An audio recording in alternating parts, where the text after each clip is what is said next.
is a legendary day, guys, and the reason for that is because I'm on Bridge to the Turnabout, Part 2-1 trial, and if you're an Ace Attorney fan, you know exactly what that means. I'm about to play as Miles Edgeworth in court as a lawyer defending a case. Let's live and do this. February 9th, 9:47 a.m., District Court, defendant lobby number 1. Also got some food, I'm ready to go. Oh my, Mr. Lawrence feels that way about me? Apparently, he isn't aware of your real secret at all. There's no time to be embarrassed. I'm sorry. I'm just hardly accustomed to that sort of thing. Worry not.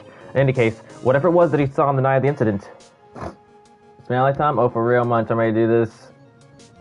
Well, I don't think I'm anywhere close to beating the case, but still. Well, mark my words, I will drag it out of him. Does that mean Mr. Lawrence is the witness today? No, I believe that none will be the first to take the stand. I think Bikini is low-key a bit of a suspect, in my eyes. I don't know. She's the only one who really feels off to me out of all these people.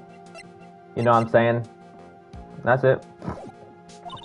Sister Bikini. She claims to have seen the very incident in which she carried out the crime. I just want to ask you one last time.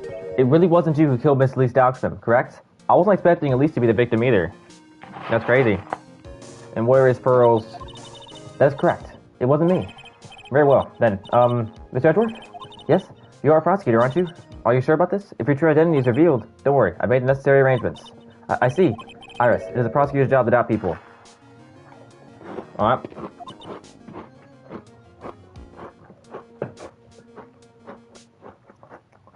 Is that actually the truth, Bunch? I might need to look that up. That might actually make sense a little bit. For like a couple cases? I don't know. Right now, I am a defense attorney. The defense attorney's job is to believe in people, and to believe until the bitter end. That's what my friend told me once. Mr. Edgeworth, I simply ask that you watch and decide for yourself whether or not I'm fit to do the task I've been entrusted. Very well, sir. I'll leave my defense in your capable hands. Let's live and do this, baby. February 9th, 10 a.m., District Court, Court number 7. This way, O Judge. Court is now in session for the trial of Sister Iris of Hatsukura Temple. Defense is ready, Your Honor. Who is the prosecutor? The defense does indeed appear to be ready. There's no way Godot's not the prosecutor, though, right? It has to be Godot. However, the same cannot be said for the prosecution in this case. Indeed. I'm not sure I like such a blatant waste of this court's time. An empty prosecutor's chair can only mean that the prosecutor has no confidence in their ability to prove their case. It would seem this case is already over before I had a chance to begin. Oh, for real, Judge, my client's innocent, period. We got no proof she's guilty. I am ready to announce my verdict this time. This court finds the defendant. Objection! Oh my gosh! Franziska von Karma. I was not expecting her. I was honestly expecting Godot. Why is von Karma here? Whoa. And you are? Franziska von Karma, prosecuting prodigy. But von Karma, you say? Perchance you wouldn't be of any relation to the legendary prosecutor Manfred von Karma. Legends are a thing of the past. I'm von Karma, that is all. Upon a special request, I got you, Bunch, I got you. Upon a special request, I flew in today for the purposes of prosecuting this case. Okay, why are you so obsessed, von Karma? I thought you had a grudge with Phoenix Wright, not Edgeworth. You did. Then you must be quite a big shot, eh?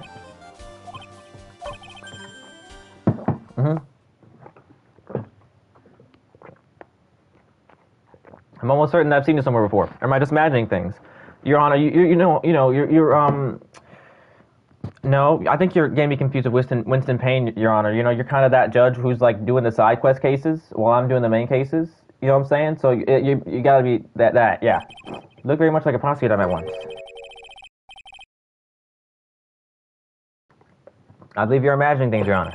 Mr. Karma, do you have anything to say? There's no such weakling as this man among those of the prosecutor's office. Why are you snitching on me already, von Karma? Don't you know that'll make me more motivated to beat you? There's an act. I told you, there's no such weakling. What is that, a whip? I'm not sure I care for such a thing in my courtroom. Wait, this judge finna clock her. This judge is going to literally go crazy if he gets whipped again. But bailiff, remember that whip I have no objection to the whip. You don't? Yo, I have a friend at my school who bought a whip, and he accidentally whipped himself, and he had 2 of his fingers bleeding at the school. He obviously didn't do it at school, right? But it was dry blood, you know, there was a wound. And, like, The way that Von Karma be whipping these dudes, how is she not in jail for assault? You know what I'm saying? Like, it's crazy. Prosecution can put a whip or drink 17 cups of coffee. But there's still only one truth. That's what I stand for you to prove today. I mean, obviously Godot's going to be relevant to this case somewhere, but where's that going to be? This sounds just to be interesting, Miles Edgeworth.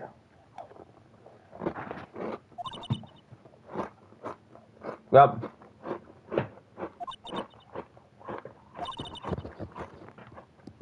maybe this is what I've been waiting for all this time. Miles Edgeworth, I'm not allowed a chance to crush through your fingers. You can try if you want. I see you brought your play for this histrionic. Let me add to the things I'm not sure about. People acting bizarre in my court. Oh, wow. The stage is set. Now continue with the proceedings, Your Honor. Very well. This one, Karma, please give an outline of this case. With as little whipping as possible. The murder victim is the famed picture book author, Miss Elise Douxton.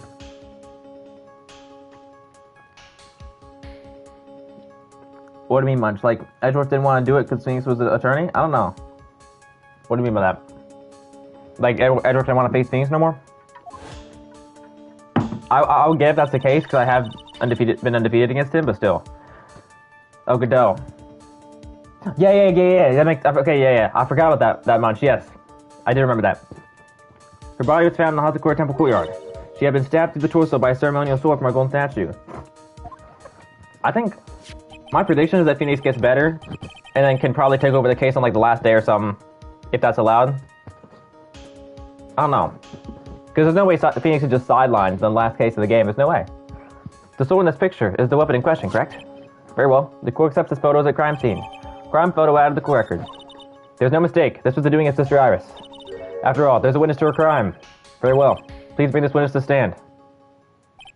And so it begins. My first and last trial as a defense attorney. Oh gosh, you are so short. Witness, state name and occupation, please. Hold on here, I'm not sure about being not sure if I care for this at all.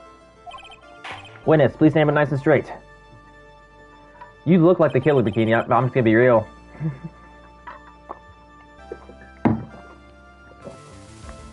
If I recall correctly, there are a few milk crates in the defense lobby for our back pain plagued witness. Bailiff, such a crate for this lady, please. Once again, your name and occupation, please. Little old me? Well, I'm the head nun of the Hazakura Temple on Eagle Mountain. My name is Bikini. You got it? Bikini. Nice to meet everyone. But you don't appear to be wearing a bikini right now. Judge, she said that's her name, not her clothes. Wow! The quorum is the guardian of holy judgment. Those with leave lechery in their hearts should leave this sanctuary at once. You want me to leave? Okay. No need to get your bikinis untwist. Let me tell you, I'm such a fool in summer. In any case, witness, I hear that you saw the crime take place on the night in question. That's right. I can still hardly believe myself, to be honest. There's no way dear little Iris could do anything like that. Let's hear what you have to say then. First, tell us about your movements on that day. Witness testimony. Deny the murder. Alright, let's do this. That night I was helping an acolyte overtraining in the inner temple, but, well, as you can see, my back legs sagged up violently. So, I left Iris to help the acolyte and returned to Hazakura Temple. There's no bath at the inner temple, you see, and I needed a long, hot soak. It was after I had finished, just as I was heading back. That's when I saw it. Alright. If you say so. So it was simply coincidence that you found yourself returning to Hazakura Temple. Alright. I bet. That sounds like a pretty important statement you just made. Yeah. There's only one problem with the testimony that I can see. And you're not allowed to, I'm stuttering. You're not about to fall at the first hurdle, now are you, Miles Edgeworth? Miss Edgeworth, please begin the cross-examination. Cross-examination, not the night of the matter.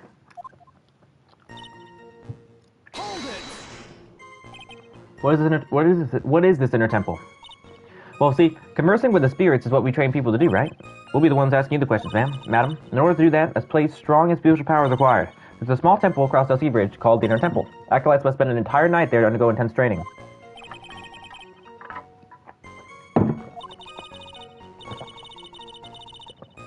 It is all quite exacting. It can't be performed without none supervising. Like a tutor, watching to make sure a spoiled child studies. A tutor for whip in your case. If that is the case, then why did you return to Hazagora Temple, where the murder took place?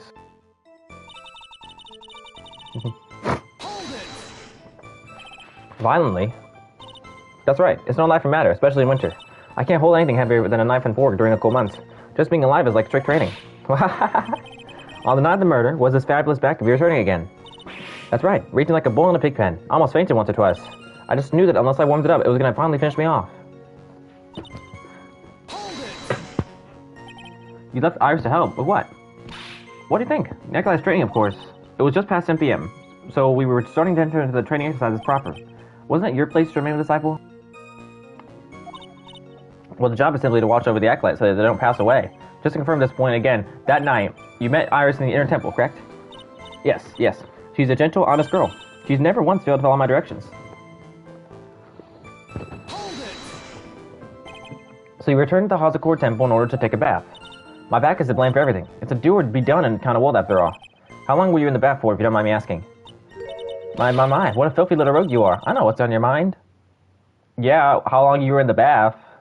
That's not what's on my mind. That's what I just asked you, ma'am. I bet your next question is going to be, where exactly did you wash? I'm not asking where, girl. I'm asking when. How long? This is why I have to watch the young ones. Girl, oh my gosh. The only one thinking this is you, if I'm just going to be real. You're the only one thinking this. Just please stop flipping sidetracking. Why are you with me now, girl? Pathetic, that's not EDGEWORTH. And you're not going with the witness?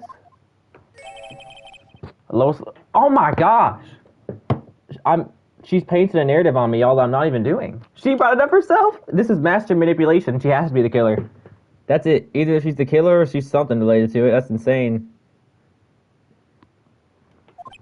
Is there some sort of kick me sign stuck to the fences bench? Maybe. Actually, it probably says Whitby. That's probably what it says. Anyway, I couldn't afford to be away from my post for too long, you understand? So...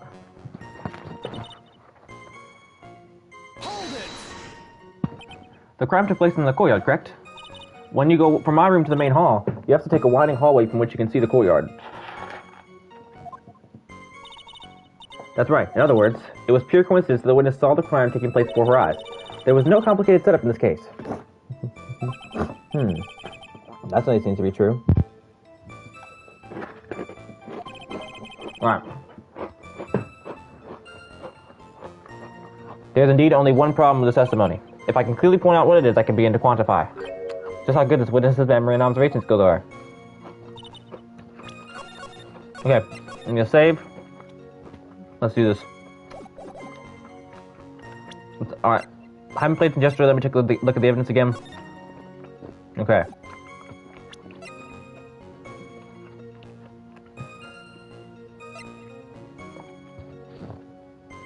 Alright.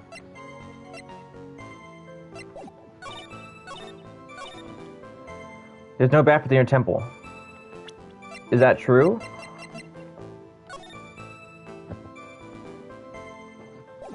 I don't know if that's true now, honestly, so... Regional weather report. It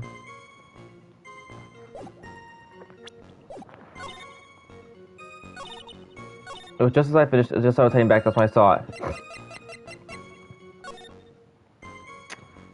Okay. I have no clue what it could be. I'm just gonna start trying stuff. Alright. Well, on your eye. What? I was only testing just now. Well, then why don't you try penalty too? Alright.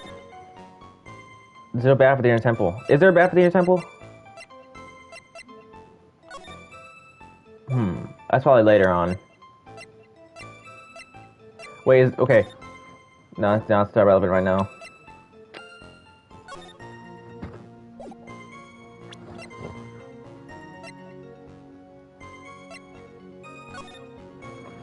Body fell 10 plus feet after death. Left eye to the acolyte and returned to the Hazakor Temple. Alright. That's not it. That's not it.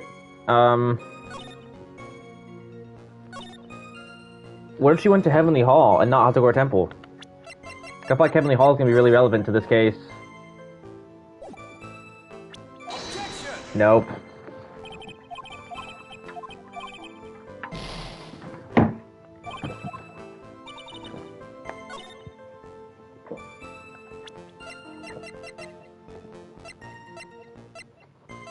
I don't know.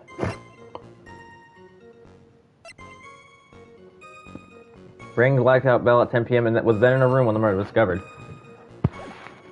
Okay. Wait. I think I actually did find it. So, the time of the murder, Iris said she was in her room, like in the Flippin' Holocaust Temple. So if Iris was, you know, at the inner temple, then during the bath time, then she went back. Is this it? There we go, I got it! I'm created good. Witnesses have to go undergo their own trials, I'm afraid. The defendant's fate rests on their powers of observation and memory, after all. Well. Don't worry, I'm old enough for the task. I'm a woman of faith, after all, the head honcho of the Holocaust Temple. In that case, Miss Honcho, I'd like you to explain something for me. Okay, I'm actually gonna reload my save real quick. Give me back my max out stats.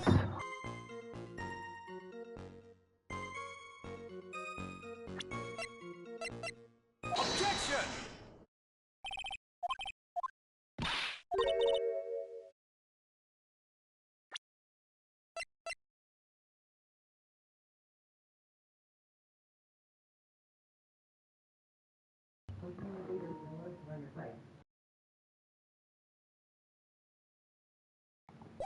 Oh, back gaming. Discrepancy between your testimony and that of defendant Iris. She claims that after ringing the lights out bell, she went back and stayed in her room. Which means she did not go to the inner temple at all. But no, she said that? She said that? A defendant or a witness. Who is more likely to lie, do you suppose? Defendant is simply lying to cover her back. I could show you the paper if I want, if you want. I have no problem doing that.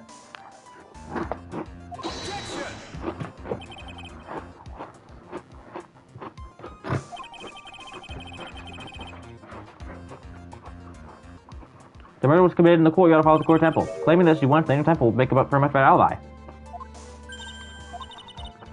But that is odd. For whatever reason, I can't believe that she would lie. She does indeed have honest eyes. Judge, we went down this road last time. Great that she was lying then. I don't think she is now, but still. My cat.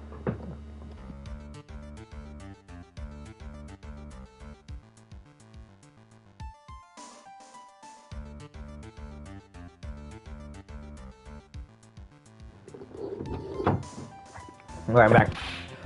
Wow, all people lie. That's my belief. Why am I the only one being whipped in here? She did whip me earlier. Anyway, neither the witness or the defendant have any reason to lie. Which means, you must call your memory into question. Dear. You're older than me and yet you want to play that game, do you? Well, that isn't exactly what My memory is perfect, crystal clear, especially in winter. Okay.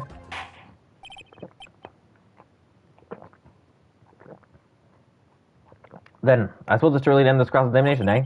Mr. Edgeworth, if you're going to question the memory of this witness, you will need to show me a more decisive piece of evidence. Understood, Your Honor. I was naive to think that alone would do the trick.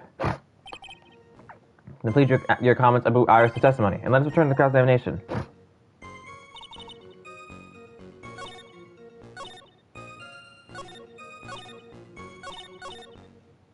Hold it! Are you sure that you're not making a mistake? You young man, need to get your estimation to be up from the floor. Ugh. Iris always wears the same clothes. The smallest thing out of place was still like a sore thumb to me. You're making a mistake. Thinking I made a mistake. An excellent finish there, witness. Still, I have to wonder. Okay. I don't know.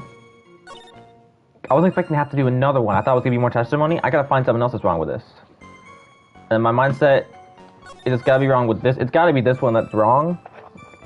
If it's a new statement. Wait. She wasn't wearing a hood. She gave that to Phoenix. There we go. When it's supposed to get one thing straight. The defendant whom you claim to have met, she was wearing this demon warding hood, correct? Of course. That's a very important piece of clothing, I have you know. Well, wait a minute. Objection! Yes, Karma? Hold it right there. Why do you have that? Well, maybe it's because she wasn't wearing it after all. Did you ever think of that one, Karma? That's the question of the day now, isn't it, Mr. Karma? I'll have you know that this hood was given to someone as a gift that night, before the lights out bell was rung. What? You know where I'm going with this, don't you? If the witness had seen the defendant as he claimed, then the iris she saw should have been missing its very hood. Well. Boom. It's not a bad feeling at all exposing contradictions like this. Now I understand the happy look on Wright's face every time he does it. Order in the court. Wow, sister, this hood. You have spare ones around the temple, don't you? Spares? Well, I do tend to make too many of them. I see, a stockpile, a surplus of hoods, eh? Each nun is only given one hood. This should be the only hood that Iris owned. Then it's quite strange. Wow, if there was a surplus of hoods, then you could have worn one of those. You see how Von Karma is sidetracking the point? Like, Bikini said that each nun should only have one hood, and now she's immediately sidetracking and saying this. There's no contradiction here. Well, again, Von Karma, you proved the theory about how that could exist, but I gotta always show decisive evidence. You know, let's go. Show your stuff. You know what I'm saying? Like, it can't be biased here. If I gotta do it, so do you. It's not very serious in karma, but you don't get away that easily. Discrepancies such as this will sow seeds in any human heart. Seeds of doubt. Witness. While I don't wish to call your testimony to doubt, you must give every detail with precision. I'm not sure I'm comfortable going along with this. Sister, you shall continue with testimony. Tell us what you saw after finishing your bath on your way back to the inner temple. Those seeds of doubt are sprouting in the judge's heart. They just need a little stimulation to bear fruit. Contradictory stimulation. Witness testimony. After my bath. I finished my bath around 11, and I thought I should return to the inner temple. And as I was walking back, I heard a noise from the courtyard. I took a look, and oh, Mystic Elise. It was that sword of all things. No hood though, right? Mystic Elise was staying in the corner room, which faces out into the courtyard. The stabbing I saw must have occurred after she was pushed out of her window. I see multiple contradictions with this. You saw a truly terrible sight, didn't you? If I was in your place, then it would be much like Miss Karma whipping Miss Edgeworth in court. That would be really bad. And me singing off into the chair. Or, well, something like that. This judge, his imagination is about as vivid and creative as Detective Gumshoe. I would look the fool if I commented such foolishness. Anyway, this case is mine. I'm sure it is.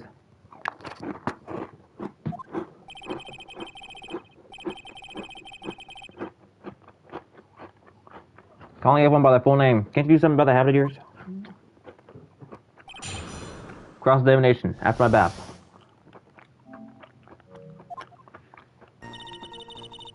I finished my bath around 11, and I thought I should return to the inner temple. Hold it! Entrance up. How far is it from your room to the inner temple? Let me think about a moment. About 20 minutes on these fronts of mine. About 15 minutes from Dusky Bridge from Ponsiker Temple. The inner temple is just beyond the bridge. Still, you never made it back there that night, did you?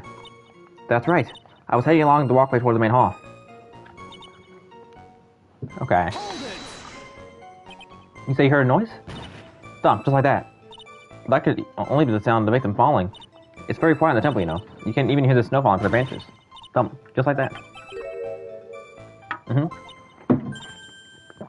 Never thought of that.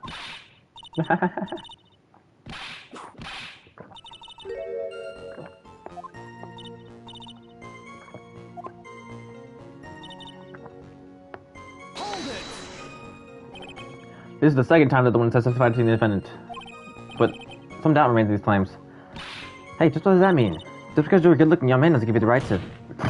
The murderer who stabbed the victim with a sword. Sister Bikini, try to recall exactly what you saw as clear as you can. Well, you're a handsome young man, so I forgive you. Oh, not that you mention it. There was something awfully strange about her. Something that has been bugging me all this time. Please, don't keep us in suspense. Her hood. That's right, it's come back to me. Iris, she wasn't wearing her hood. Well, of course you're gonna say that now that I clocked your teeth. Now, wouldn't you? This bikini.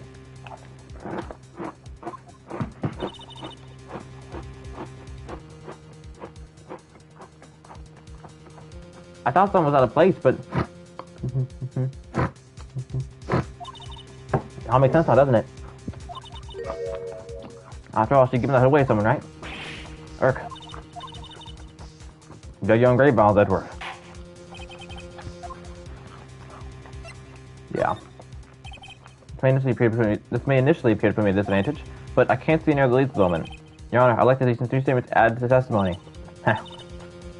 Now, Edgeworth, if you want to hang yourself, you need only to ask. I'll gladly lend you my whip.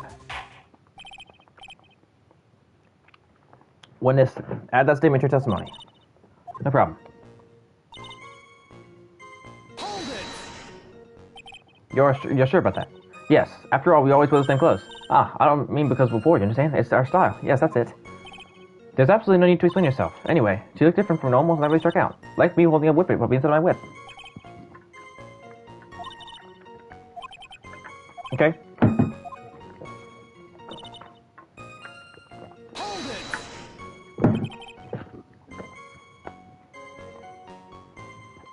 The room the victim was staying in overlooked the courtyard, correct? Which means the victim's room is on the second floor? No. EDGEWORTH Temple is a single-story building, but the mountain itself slopes downward, which elevates the main gate side of the temple and the guest rooms in the back to at the height of a two-story building. I see. The victim was staying in one of these elevated rooms, correct? Yes, I should know. I'm the one who carries her things to her room after all. Hold it!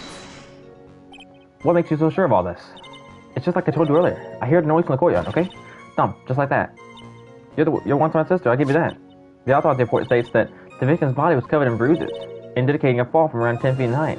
Now come on, Von Karma. It appears that the witness was not mistaken then. Yep, I'm more than just a pretty face, especially in the winter. I'm a woman of faith, after all. The head honcho of the EDGEWORTH Temple. There's only two of them working there. What's wrong, Miles Edgeworth? No snabby comeback remark? It doesn't feel like she's lying. This is a very powerful testimony, too. She claims to have seen the incident in which the defendant stabbed the victim. There are only two things I can't believe in right now. My client, Iris, and my own ability as a defense attorney. Alright.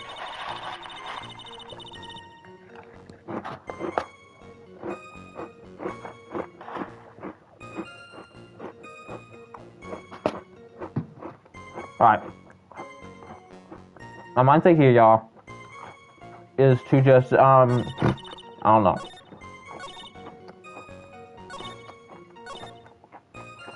I think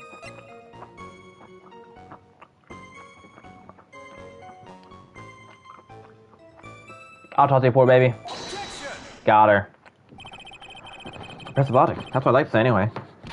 Oh, please do. I ran something else, especially in the winter. However, I think you're overlooking one thing. Based on karma, wouldn't you be so kind as to take another look at the autopsy report? The autopsy report? The victim did fall from high 10 feet. However, this fall was after she was killed. Ah, that's right. It's after death right there. The scene the witness claims to see the scene the witness claims to seems contradictory. The defendant stabbed and killed the victim here in the courtyard. How did the victim then go on to take a 10-foot fall? Ah, there we go.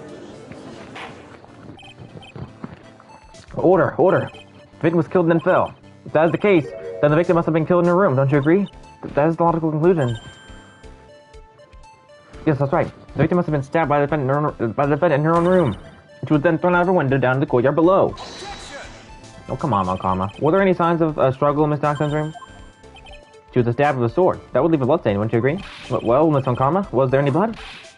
Yes or no? Okay, no traces of blood were found in the victim's room. You would have just caused traces of blood be found on my whip beard. However, if there was... Wow! I'm sure there's no need for me to go over this, as I'm sure Your Honor is aware of when a stab wound produces the most blood. When it produces the most blood. Very little blood is actually lost at the moment of a blade's insertion. If you want to talk about when the most blood bleeds lost from a body, that would be when the blade is removed. Indeed. With the weapon still in place, it acts like the lid on the wound. That's true. With the weapon still in the body, there wouldn't be much bleeding. A perfectly reasonable line of thinking. That's true, but to act like there wouldn't be a single drop of blood is crazy. Like, I get why there wouldn't be much, but the fact that there's not anything at all, does that not speak as to something, Miss Von Karma? Obviously, you're not gonna say it does, but like, come on. The victim was thrown out the window with the sword still in place. This removes all the contradiction. No, it doesn't, Miss Von Karma. Maybe if there was a little bit of blood, then sure thing, but like, there's none at all, man. None at flipping all. You know, like, come on. That's true. If I got stabbed through my chest with a sword, you're saying there wouldn't be a single drop of blood in this room. Not a single one. Not one. Even one drop of blood might prove you right, Miss Von Karma, but there wasn't a single drop. So, come on. Order. I must admit that this is a probable version of events. I expect no less from Miss Von Karma. She locates and takes control of every vital point. It seems that we need a clearer testimony from the witness. Remove all supposition on your part and tell us only the facts, please. Witness, please. Let me staying in the crate.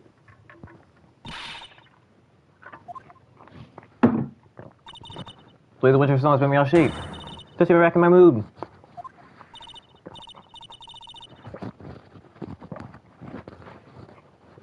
Sister, please give us your testimony. I'll give you a vigorous massage once we're finished here. With the whip? Oh boy. Alright. Witness testimony. Further details. When I looked across the scene, the sword was already in place. Thinking about it now, I didn't actually see her stab Mystic Elise. I've never seen so much blood before. That's when I fainted. You can't blame me, can you? When I woke, Mystic Amy was stabbing Mystic Elise with the back. Mystic Amy? Was stabbing Mystic Elise with the back? Are you sure about this? Mystic Amy Faye? Huh. Very interesting, Bikini. Okay. Are you... This all confirms this. No, it doesn't. My karma strive for another perfection. Putting together such facts is nothing for me. You should know that, Miles Edgeworth. Perfection is an impossibility, man, says karma. And I'm here to teach you just that. Cross-examination for the details. So I am curious what we said at the end. At that time, was the victim bleeding? Well, I was very shocked to be seeing all this, of course, so I'm not entirely sure. But I don't think I saw any blood. Not then. I'm sure they didn't. The weapon was acting as a plug in the wound. In any case, let's be clear on one very important point. Did you actually see the instant in which the victim was stabbed? No. Think carefully. This is very important. It's ours we're talking about here. I think you brought one more.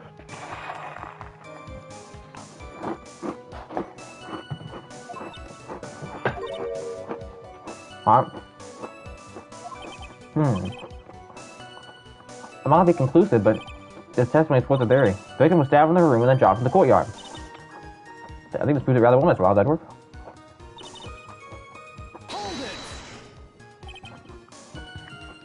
Just saying that you saw the victim's blood? That's right. Some of that's blood in the iris too. When the defendant was arrested, she was meditating in her room. Her blood-like clothing was neatly folded in the corner. What? Her clothes were blood-like as well? That seems quite conclusive to me. Yeah, press.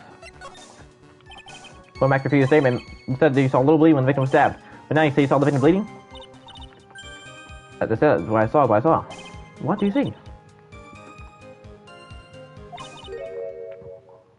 I saw the girl pull the sword out of her plain as day. That's new stuff. Pulling the sword out. Alright. You add the statement to your testimony. Oh, well, is that important? More important than you can imagine. All the incident in which the blade plunged into the hilt to smoothly drawn out. Smoothly. You're saying you saw the sword smoothly slide out. That's right. The whole thing happened right next to the gold statue of Mystic Amy. Mystic Elise was on the ground, and Iris was stooped over her. The sword was right up to the hilt. When Iris stood up, the sword in her hand just slid out of Mystic Elise's body. It stood up from that gaping wound. Goes without saying that if the sword was moved, they would be bleeding. Yeah.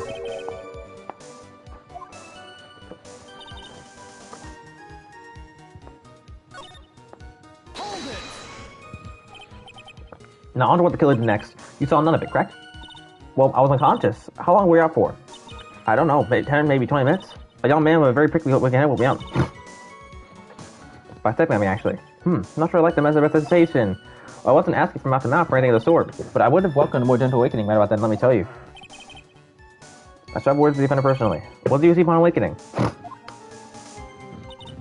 When I woke, Mystic Amy was stabbing Miss Elise to the back. That is crazy. That's the crazy thing here. By Mystic Amy, you're referring to the golden statue, correct? Just stabbing someone with a shishito, a sacred treasure, is terrible enough, but to then make Mystic Amy hold the blade. Truly a heinous, despicable crime. It is easy to spy something. Anyone can do it. However, there's something that cannot be done so easily. Whatever it is, I'm sure it'll still be hard for you. Anyway, what's the problem? Exactly why would the killer set this gruesome scene? Can anyone explain the reason behind that? No, I don't think I can. There isn't always a logical reason behind why someone acts. That's true, so true. In early spring, for example, I have to find myself. There isn't always. That phrase might come in handy someday. There are too many unnatural elements in this case. Why was it necessary to use the shishito from the Amy statue as a weapon? Why was the weapon ultimately placed back in the hand of the statue? If I can expose the false necessity when he passed out, then I will begin to find the truth.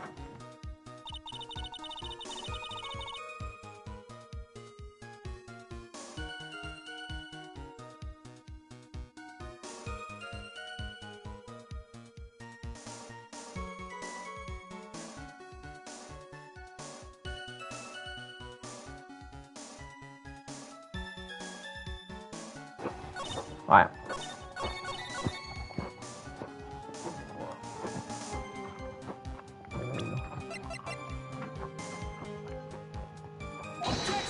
No.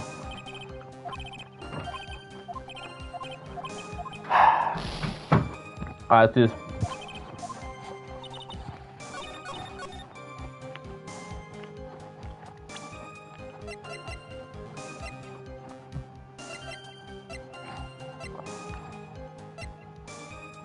Oh no.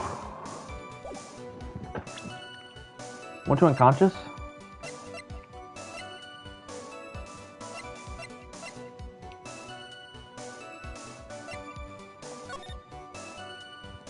The photo? Objection! No.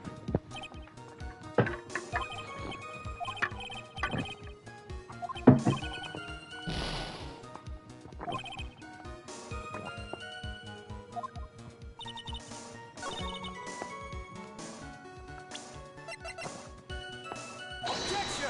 No.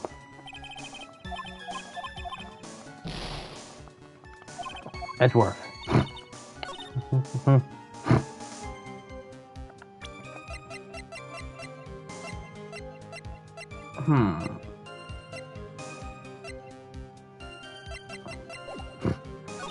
When I woke, Mr. Game was stabbed and sleep to the back.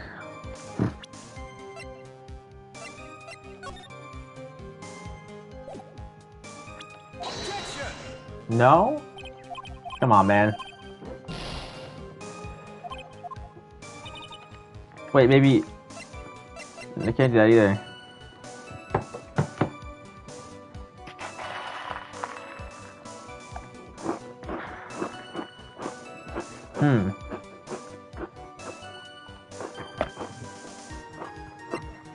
Yo. Wow.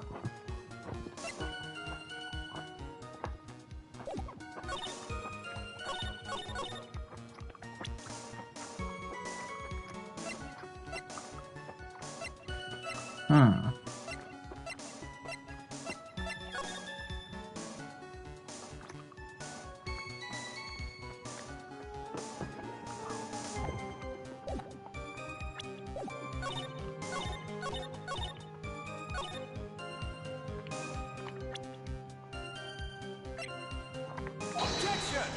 No.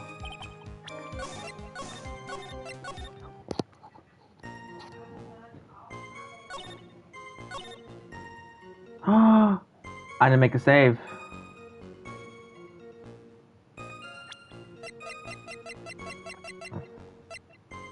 Objection! My gosh, man. That's so bad how I didn't make a save. Got all that. Wow. Objection! Objection! It is what it is. I can just skip all stuff.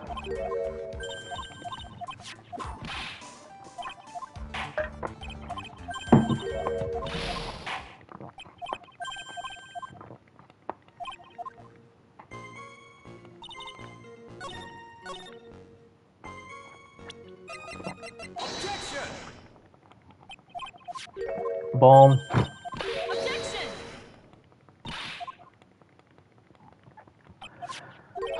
I really make a save in like 20 minutes, man. It's so bad. Boom. Man, this is long ago. Boom.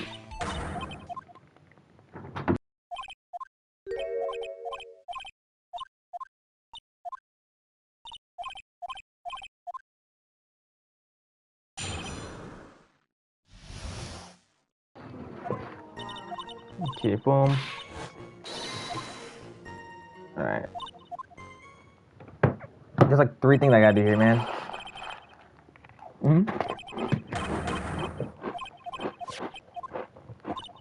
Alright, boom.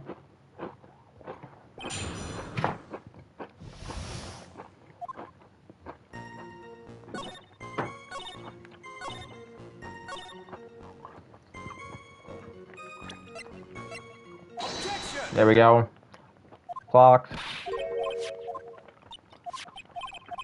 Here we go. There we go. Yeah, I'm close to actually getting back to my point. I'll be fine.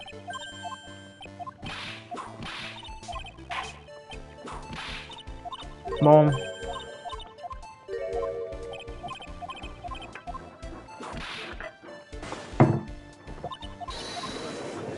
Nope.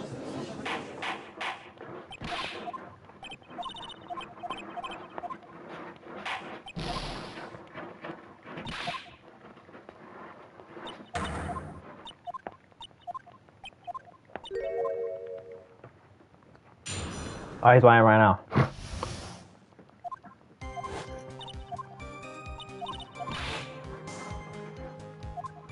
Alright, so now I'm at a point where I just need to press 1 point and I got the full testimony. Cross the definition for the details. Hold it. Hold that.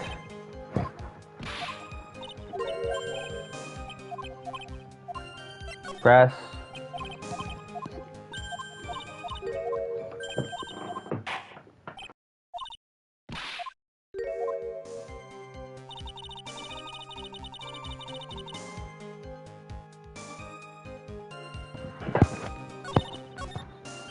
Hold it.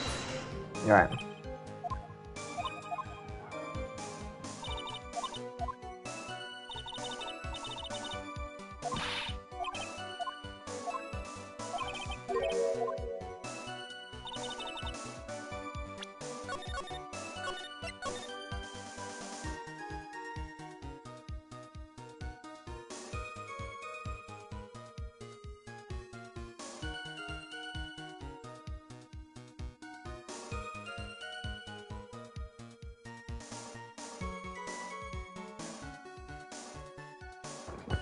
I'm back.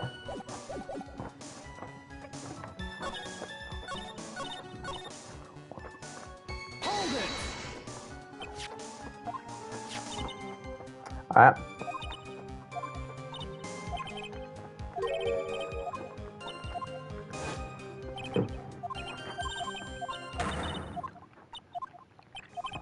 Alright.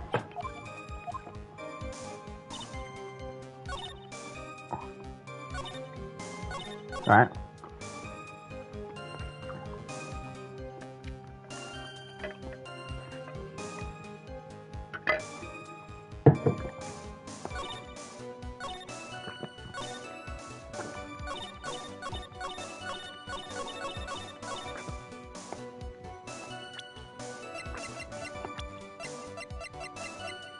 Objection. No.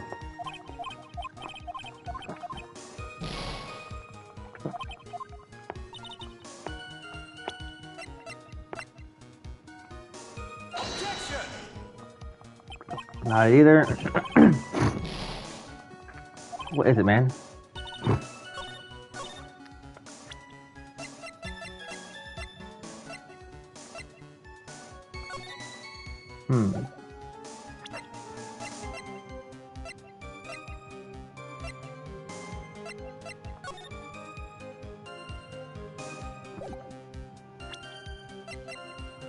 Alright, W's bunch.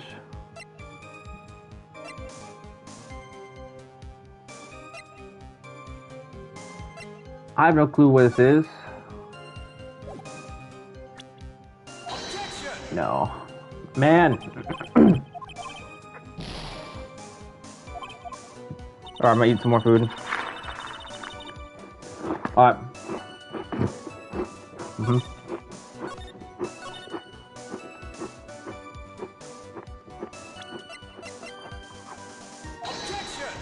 No.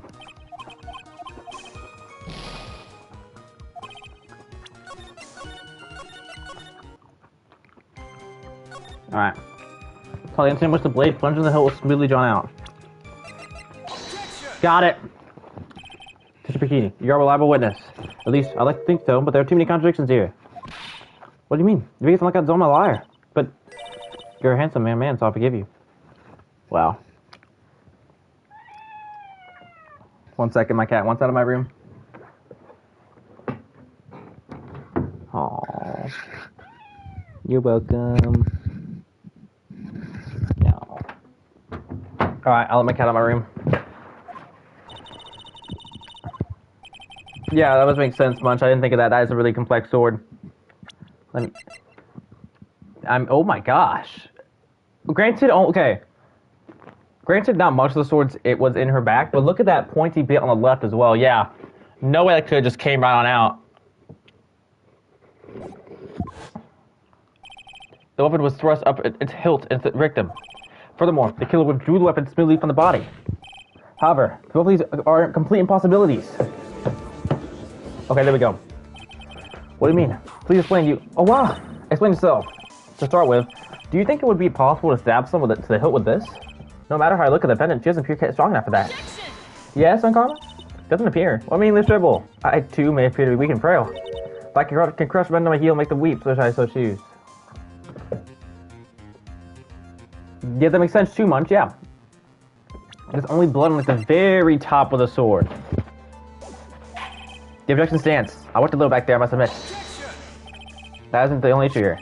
If this sword is truly stabbed in the body up the hilt, well, just look at all the branches on it. It certainly would come out smoothly. But we also have the problem of the amount of bleeding. It's true that when a blade is left in the body, it acts as a plug of sorts. However, when this weapon is shaped like this, it's an entirely different story. The wound would be too large for the blade to completely stop the bleeding. Objection! That's nothing more than a conjecture. Oh, really? In reality, the victim was stabbed with a shishishito. Even a weapon of this nature may still sometimes slide out smoothly. It may still sometimes stop the blood. Okay, sometimes, Unkarma. That's sometimes. S-O-M-E-T-I-M-E-S. Sometimes. Not every time. Nope. I'm not finished. There's still one more. Conclusive contradiction. You still got more? This one is simple. If the sword really was thrusted all the way to the hilt, why is there only blood on the tip? Oh, yep. Just like you said, Munch. W clock. Ah. If this witness is telling the truth, then there should be blood among the entire length of the sword. Boom. No. Easy, baby. Makes complete sense. Order. Wow. Bravo, Miles Edgeworth. Raising this many contradictions for a single piece of evidence. Better than right, huh? All the evidence attorneys I know it could maybe manage one at that.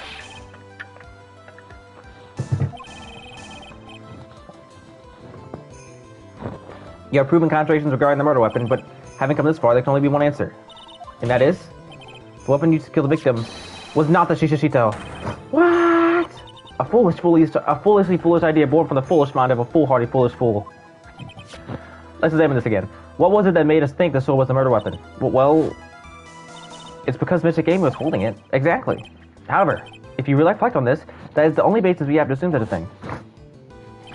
The impression left by the scene was just too strong. That is what influenced us. If it influenced us to believe that the shishishito was the murder weapon. Order. Wow. So maybe the shishishito was not the murder weapon. Even if that's the case, it changes nothing, Miles Edgeworth. The sister here saw everything. She saw the defendant stab the victim with a sword-like object. Didn't she say she saw her pull the sword out of her? Which I get is still bad, but it's not the same thing. That's true. Your response, Mr. Edgeworth? If that is so, I'd like the prosecution to answer the obvious question that rages. The obvious question. Yes, namely, where did the real murder weapon disappear to? It goes without saying that the police searched the main hall in the surrounding area. Perhaps the prosecution can enlighten us as to if a sword-like object was found. That's answer the question, Mr. Karma. No evidence of that kind was found. Aw, that's so sad. I feel so bad for you. Aw. Okay, y'all, let's give him a Karma 2 seconds of silence error. Psych! Girl, you gotta figure it out yourself. Another mystery to throw onto the pile. A trial about a murder weapon is a tricky beast. Excuse me? Can I say something? I just remembered something, actually. Go on. What y'all gotta realize is that they always remember something the second that I call them out. It's funny every time. What is it, sister? I was just thinking, it's possible that just maybe what actually happened was, it was just over there. What exactly are you going to boot here? The murder weapon, I mean. Maybe, I think I might know where the sword was disposed of. Oh, really now? That's great, enlighten us, please. What? Combo. Out for the Mortal Kombat right now, y'all. Well then, I think we need to hear testimony from you more time, sister. Impossible. What else? What else could the soul have seen? One is testimony. Location of the weapon. I saw the murder at around 11 p.m. And after that, I was asking that it be reported, I went out to the main gate. And there, I saw tracks. Tracks that indicated the snowmobile had been used. It takes 15 minutes to walk to the Dusty Bridge, but less than 5 using one of those. Maybe they threw the weapon into Eagle River and came back while I was knocked out. I wish she could have done that. She can drive a snowmobile after all. Could have done that. Could have done that. Witness, please tell us everything you know right away next time. Well, I'm not in the best of shape with my back and my age, you know. Quite. There were indeed snowmobile tracks in front of the main gate. Here's the photograph. Thought it's so staged, honestly. A snowmobile, eh? I see. Well, it certainly is an interesting theory. The tracks begin in front of Hazakor Temple and run all the way to Dusky Bridge. Tracks that are out of the record.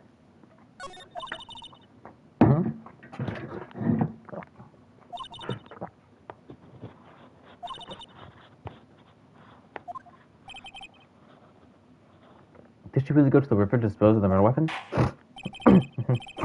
Sedgwick, for cross-examination, please. Cross-examination, location of the weapon. Y'all, Resident Evil Requiem comes out in 6 days. I'm so hyped.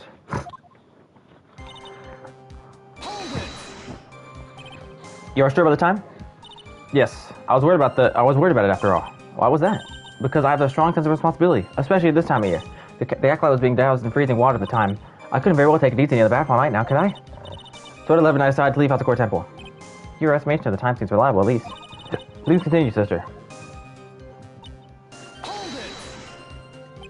Yasmin's right to report the crime, correct? Right. The one who tabled me. It seems she's the type to hold a grudge. There's no phone in the main hall, so I sent him to the bridge. Phoenix, right. He didn't even have his cell phone on him? He had forgotten it at home, apparently. What a naive boy, as always. Not only do I always carry my phone, but I always have my open hand, too. Anyway, I was really scared, and it was taking me a while to get back, so I thought I'd go out by the main gate for a spell. As I recall, there was a snowmobile outside the main gate when I visited. That's it. That's the only one I have. It'll run no matter how much the snow falls. Now, you're certain the snowmobile was there at the main gate when you arrived? Yes, of course. It was parked in front of the gate. So, she had already gone, discarded the murder weapon, and returned by the time. I'm not sure if this is really valid. What should I do? Press. I need to answer every possible doubt. The snowmobile in question. Was this a woman at the time? Huh? What do you mean?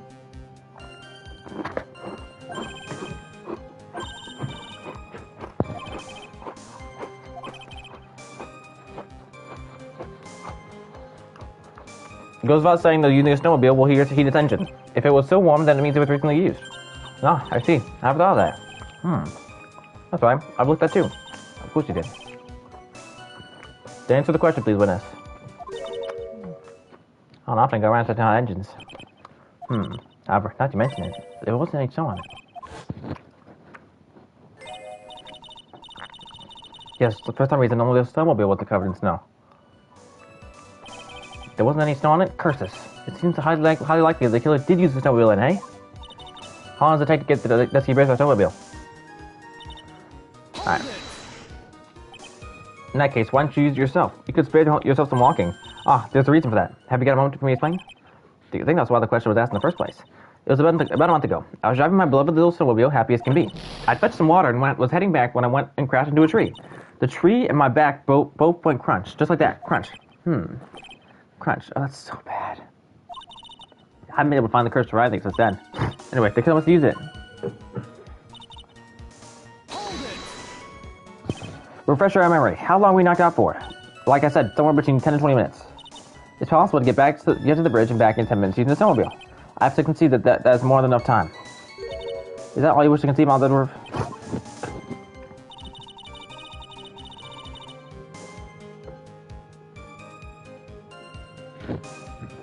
What do you mean by two tracks? Much like snowmobile tracks and like footsteps from walking to the river, like you know what I mean? That makes sense, I guess. Well, it would have been possible time-wise. One element remains out of place here. Oh, and what would this mystery element be? The killer's reasoning, Your Honor. Why did the killer do all of this? Why go to the Eagle River to dispose of the murder weapon when there are other methods? Too many unanswered questions. Your response, Miss O'Connor? Sorry to need the help with the slightest thing.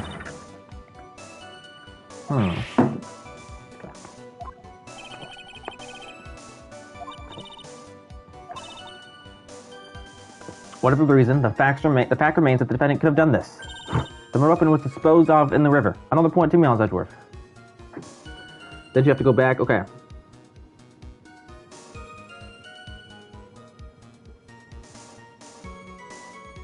Okay, so it went there and back, and then went there and back to dispose of the weapon? Is that what you're saying, Munch? That makes sense. Another mystery to feed the spy. Okay, I got you. Was there any reason to go and throw away the murder weapon? Luckily, there's certainly a problem with testimony. Now all I have to do is start poking holes in this flawed account.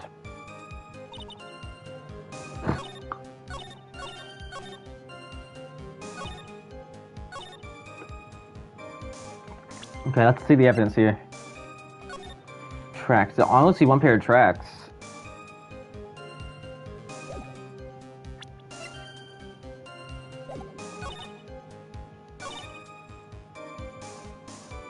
Yeah, okay. Yeah, okay. I get it.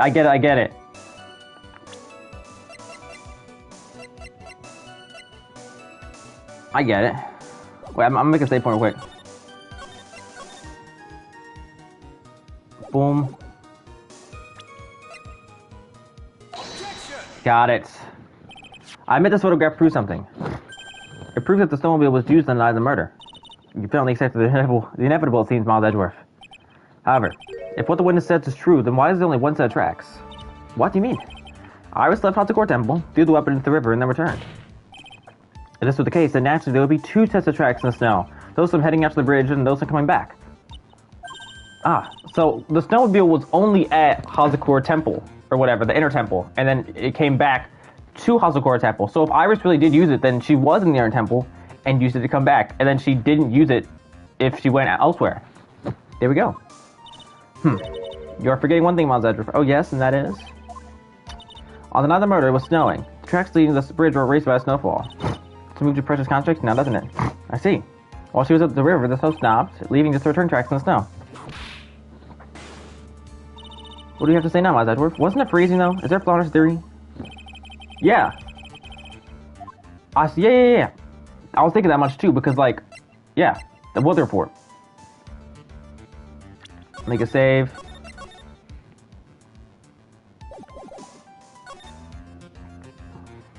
The tracks through the river were covered by snow. What a nice theory. However, Miss Von Commer, that's impossible. Would you care to explain? Well, I think there's a root index finger currently points in my general direction. No need. The evidence will do all the talking for me. On the night of the murder, the killer went to and returned from Dusky Ridge. In order to dispose of the murder weapon, the outgoing tracks were erased by snow, or so claims Miss Von Commer. Mr. Edgeworth, present your evidence to the contrary, eh?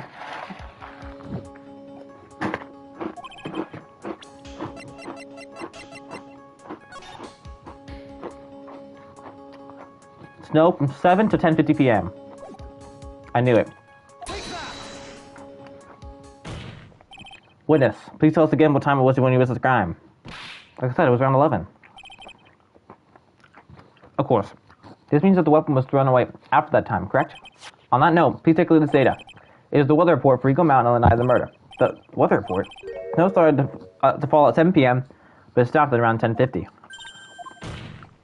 Therefore, when the sister witnessed the crime at 11 p.m., the snow had already stopped falling. It's impossible for any tracks made after that time to have been covered up. Boom. Ah. Order. Very well then. It looks like Miss Von Commer's claim has been snowed in. What? It's too soon to be closing the straw due to snow. Miles Edgeworth, how pathetic of you to rely on the weather of all things. Answer me this then. When is the weather report ever correct? Girl, be real for 1 second. If you think the weather report is flawed, then how about you show me some proof? You're making the claim. You know what I'm saying? All I did was show you the facts. You know what I'm saying? Like, period. Like, I dare you flipping... Give me some proof. You can't find any? Didn't think so. Oh, no. You've got it all wrong. This isn't a forecast. This is actual data. Yeah. Forecast data, all their reports have some inaccuracies. So, the second the judge is on my side for once, Von Commer whips them up. Which, I mean, I guess makes sense. To try and shut him up. May have still been snowing in the vicinity well past 11 p.m. Well, then, good luck proving that. Yes, Munch, for real, this goes shipping.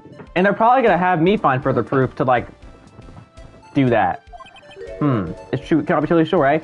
Oh my gosh. Von Commer, if you give me proof, then so be it. I'll believe you. But none exists. I dare you find some. What? How did she pull it? I don't know how! She's got plot armor! Is she not supposed to prove that because she was the one that made that claim?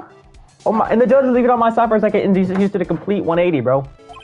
That stops knowing at Hazakura Temple when the murder took place. You need to provide... That is! I just did! Is this not complete evidence? Take that! Like, bro. I've come this far. There's no turning back now. Yes! Munch, yes! How? How? There's no doubts. There's no doubts. Von Karma is just able to manipulate every soul to believe her lies somehow. No one's even questioning her, except for me. That is insane.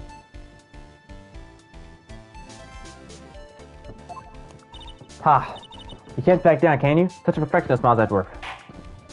Very well then, Mr. Edgeworth. Where was your evidence that it had already stopped snowing when the man was killed?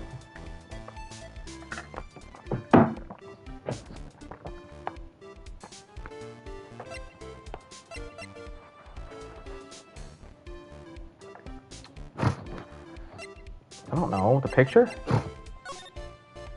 Probably the picture because there's no snow. Is that it?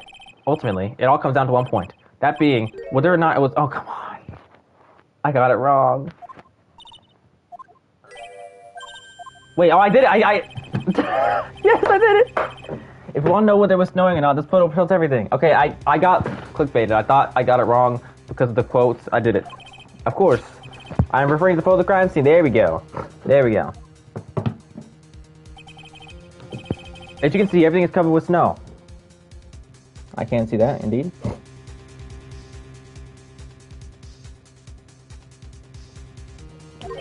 With just one exception. And that is... Fating herself, Miss Lisa Oxtum. Why is there no snow on top of her? The answer is simple. It had stopped snowing when she was killed, that's why. I think I see where... I think I know what Von Karma's gonna say. She's gonna say, oh, she didn't die out there. She died in her room. She could have been carried out there after it stopped snowing. That's probably what she's gonna say. Good. In other words, if the killer really did go to the Eagle River to dispose of the murder weapon, then in this photograph, there should be two sets of tracks. There we go. Ah. Order. Just what are you... Yeah. Just what are you suggesting, Miles Edgeworth? To be honest, I'm not entirely sure myself, but this is simply what all the facts point to. That night, someone used the snowmobile to leave Hazakura Temple. From the tracks left, it can be understood that they were heading for Dusky Bridge. At that time, it was still snowing. Of course it was, because the tracks were reached by the snow. Then, when this person returned to Hazakura Temple, the snow had stopped. Thus, the return tracks remained. Alright. Alright. Can I say something? This all sounds a bit fishy to me. What does, sister? There's only one key for the snowmobile. Furthermore, on the other question, we know the defendant had it. If he was found in the room after the murder, it could have been planted there. Which can only mean that night. I would choose the snowmobile to go to the inner temple. Alright. But Iris said that she never went there. I should probably press on this point some more when I get the chance. The snowmobile can't cross the suspension... Okay, I'm gonna save.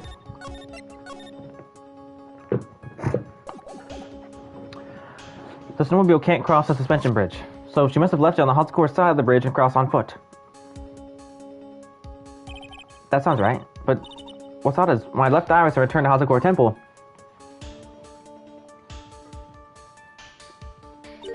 I didn't see anything near Dusky Bridge. You must have failed to see it, sister.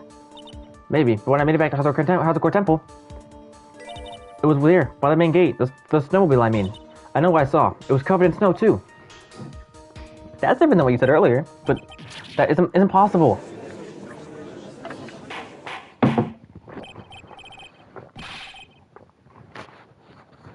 Order on the court. What does all this mean? Ugh. So then what was the snowmobile used for? It wasn't taken by the defendant when she went to the inner temple. If it had been, then the witness couldn't possibly have seen it by the gate. Furthermore, it wasn't used by the killer to dispose of the murder weapon. If that was the case, there should be two sets of tracks in this photo. All we know is this. After it stopped snowing, someone used the snowmobile to return to Hazakura Temple. I never thought a simple snowmobile could cause so much trouble. I think we learned a lot. I think we learned all we can from this witness. Yes, I have nothing more to add. I've told you everything that I know.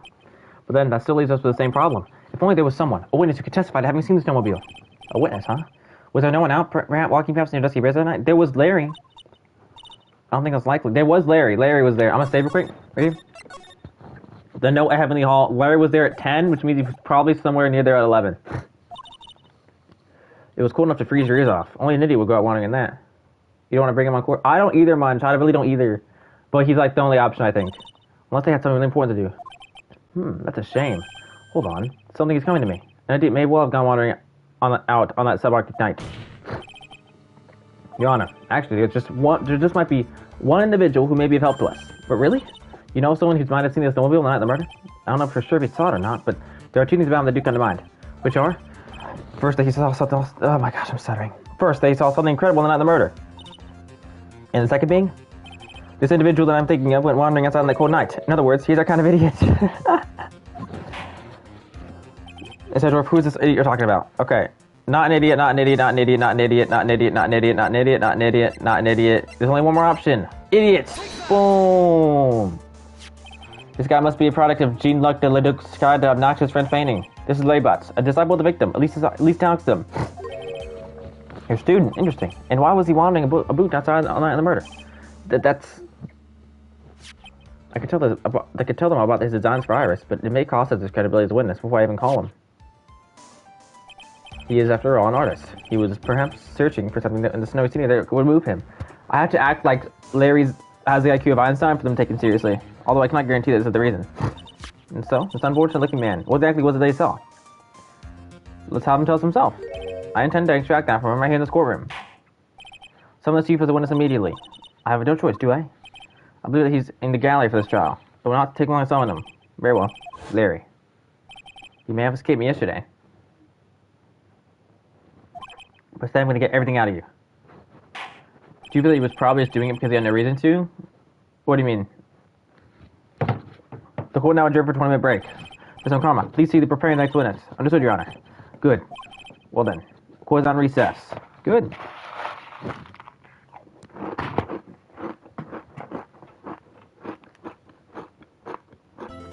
Boom.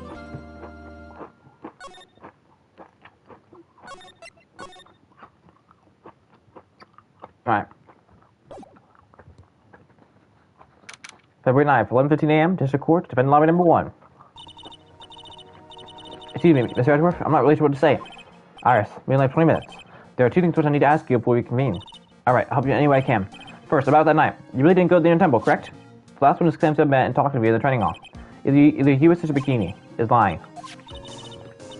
Mr. Edgeworth, it's just as I said yesterday. Until the incident occurred, I was in my own room, not the War Temple. Very well. The second thing then. That night, the temple snowmobile was used in between the times Sister Bikini returned to the main hall and when she was brought witness to the murder. Sometime between 10:30 and 11 p.m. that night, were you the one who used the snowmobile? There's only one key to the snowmobile. The only one person who could have used it was me. So it was you. But why? What made you go up the Dusky Bridge? I'm sorry, Mr. Edgeworth. Psycholocks? Y'all. 5? Iris, I can't tell you about that yet. Okay, I know what it is. It's the note. This note, man. Obviously, Larry has no clue what the secret is, but, you know, there is a secret. So we have Psycholocks, yeah. We have Psycholocks literally in the 20-minute recess that I have to get down. I have to get this done before we convene so I can figure out the news. Not till her safety is confirmed. Her. The safety is the Acolyte. The Acolyte, huh? She must be talking about Maya. So what's Maya's safety? I got you. Iris, look me in the eye and tell me the truth. Did you kill at least Noxton? No matter who or what may come, I could never take a life. You did twice earlier! You did twice earlier in your life, Miss Dahlia Hawthorne, girl. I keep forgetting it's the same person. But it literally is. Very well. It's my job to get the truth. You'll discover this for yourself soon enough.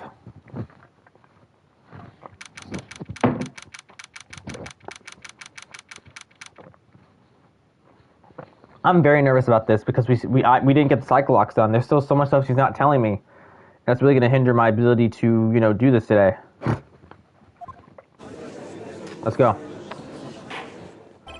Court not can reconvene. Miss Montgomery was a witness. During the break, a man was detained for suspicious behavior in the gallery. Suspicious behavior? He was sketching something, very intensely. Derry asked what the witness was sketching when he was detained. He drew a terrifying woman, armed with a demonic face and a vicious whip. How is that suspicious? It's just the truth. You are a demon. I can only presume that... Ah! Anyway, it's time to drag this pathetic excuse for honest before the court. Lawrence Jackson, I hope you're ready. Get in here. We've seen that whip is going to see plenty more use today. I feel so bad for Larry. He's going to be whipped so hard. Out! You sketch and conduct this court. Hey, I'll just be running out. You tried to run away from the bailiff who was trying to hand you your subpoena, correct? Look, I'm not. This is about a flaky artist trying to get on the mountains. I'm lay down here in the city because I ran out of paint. Well, I'll use the technical term for the color, Viridian. Larry, this isn't an art store, now is it? I know. I graduated junior high. Okay. Look, all art is all about working in the fields, isn't it? Working in the fields. I presume that he wanted to say fieldwork. I hope. Yeah, that's it. Thanks, buddy. It's kind of sad that I was able to understand his mangled train wreck of a sentence.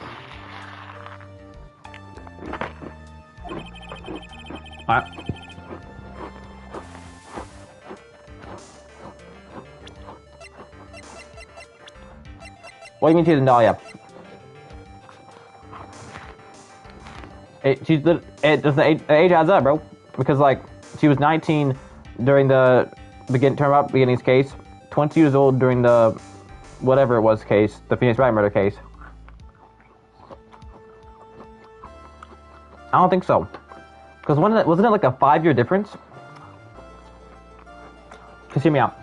It's in the beginning of Turnabout Beginnings. It said 6 years ago, Mia Fey's first trial, and at that case, Dahlia Hawthorne was 19. Here, she's 25.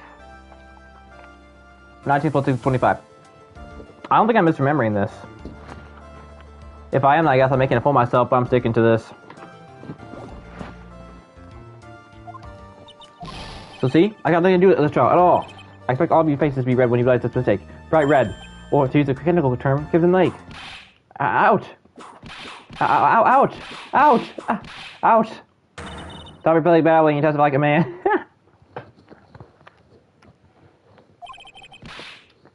Refrain from whipping me, Miss McCarma. Cross-whipping is as bad as cross-checking. Witness, that was really all your fault. Testify now. Wow, this is too much for me. Witness testimony, what I saw. I was at the lodge on the mountains, looking up at the stars that night. It was 1934 that took place 6 years ago. Just for all this takes 1 year after the original game, Trials and Tribulations. It takes place 1 year after that. Okay. But, okay. It's... Because, okay, I'm gonna explain this to you much. My logic. In 3-4, right? That was during Trials and Tribulations, and Phoenix was in the beginning of the case. The only reason that we visited that case is because Phoenix was reminiscing about it, right? And then it said 6 years ago, Mia Fey first trial. Because 6 years ago, at that time, was Phoenix reminiscing in the time span of Trials and Tribulations. So thus, 6 years ago would be from the time of Trials and Tribulations to the murder trial, and thus she would be 19 years old, and thus she would be 25 years old right now. Take that! I didn't see a snowmobile. I didn't see anyone at that bridge line either. The girl I was waiting for didn't show up. My teacher died on me. I'm all alone now, aren't I, IG? Alright. Witness, please refrain from talking directly to the lawyers during your testimony. I'm just a nobody. Nothing but a small worthless man, aren't I? Why was I asked for my name and occupation, or anything else? That is true, actually. Mr. Edgeworth, this man seems to have quite a severe inferiority complex. He's recently been the cause of numerous incidents. I think he's finally realized for himself just how much of a nuisance he has been to other people.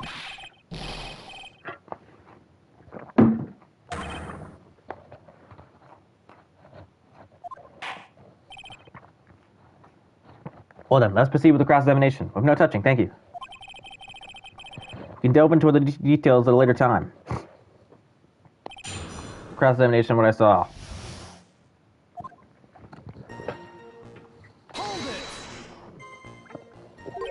Whatever is the matter, Mr. Edgeworth? This one single statement is full of contradictions. For a moment there, I thought it was going to collapse.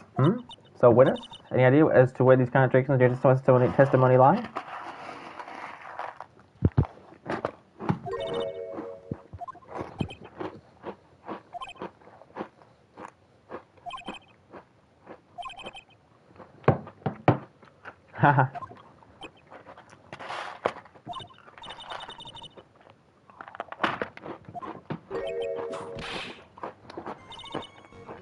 There's only one issue here. Well, you saw Dusky Bridge. Hold it! A number of times. How many? Maybe 5 times? I went once every 20 minutes, which means you spent almost 2 hours at Heavenly Hall that night. You bet. Real love is about waiting with your on your hands. Love, you say. It was this man's intention to summon the defendant to the small shack. Using this blackmail letter. Blackmail? No. That was simply... Ah. You huffy puffy loosey goosey excuse for whipping wanting what's of a witness. So what did you see? I hope for your sake you saw a snowmobile. You huffy puffy loosey goosey excuse for whipping what's of a witness, eh? Well, you see, we getting called those names doesn't seem to bother him at all. Hold it! Larry, you really didn't see it? Hey, nobody to hit your desk. I can hear you. I didn't see it. I didn't see a snowmobile. Larry, say snowmobile for me, please. It's a snowmobile.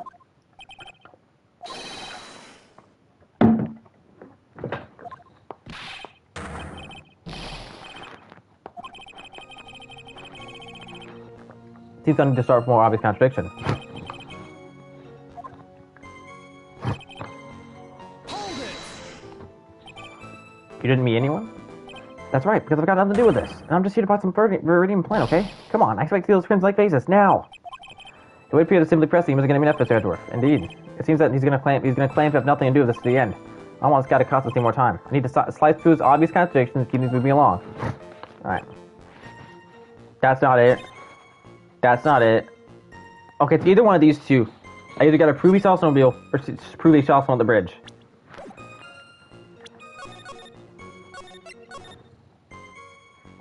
Okay. His face is relatively chill for the first 3, but for the 4th one he's a little bit nervous. I'm assuming this is it. Huh.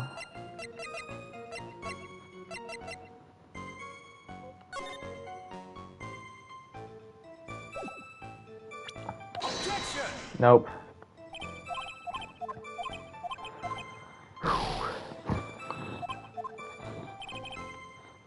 Did he... Do I have to present a profile, maybe?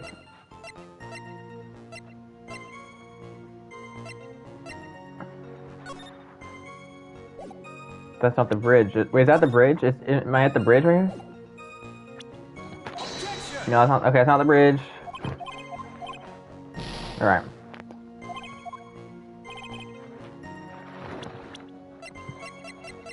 Objection! Nope.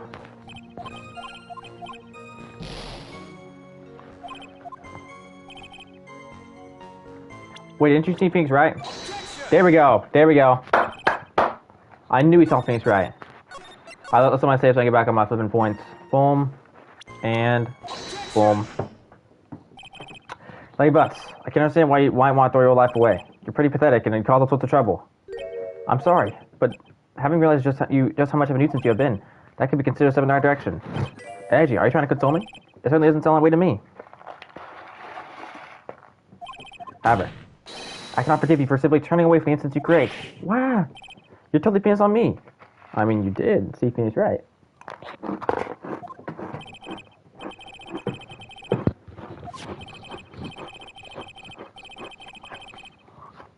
Sister Bikini, after seeing the murder take place, asked Phoenix Wright to report it. Oh my gosh. Thus, he headed for the public phone by the bridge. There, he happened to cross a certain nefarious individual. You, Lady Butts. That's right, me in the flesh. Listen carefully, witness. Doesn't matter if you change your name, so long as you remain pretty pathetic, it would continue to cause these incidents. That reality will not change. But what do you want me to do then? Larry, we need to change it yourself, but for now, what you saw that night, testifying truthfully about what this one issue is all I need from you. Edgy, I think I've finally woken up. Well, I guess I could still be sleeping. But anyway, I'll do it, I'll testify.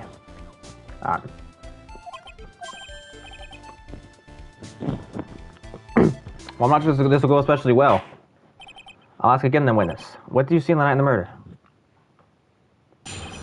Protects a doubt? I doubt him. What I saw part 2. I went to check at around 9, so it would have been about 10:30 p.m. I was lying under my bedding when a bright flash almost blinded me. I looked out the window, and Dusky Bridge was on fire. There was still some thunder, but I went right away to check it out. That's when I ran into Nick.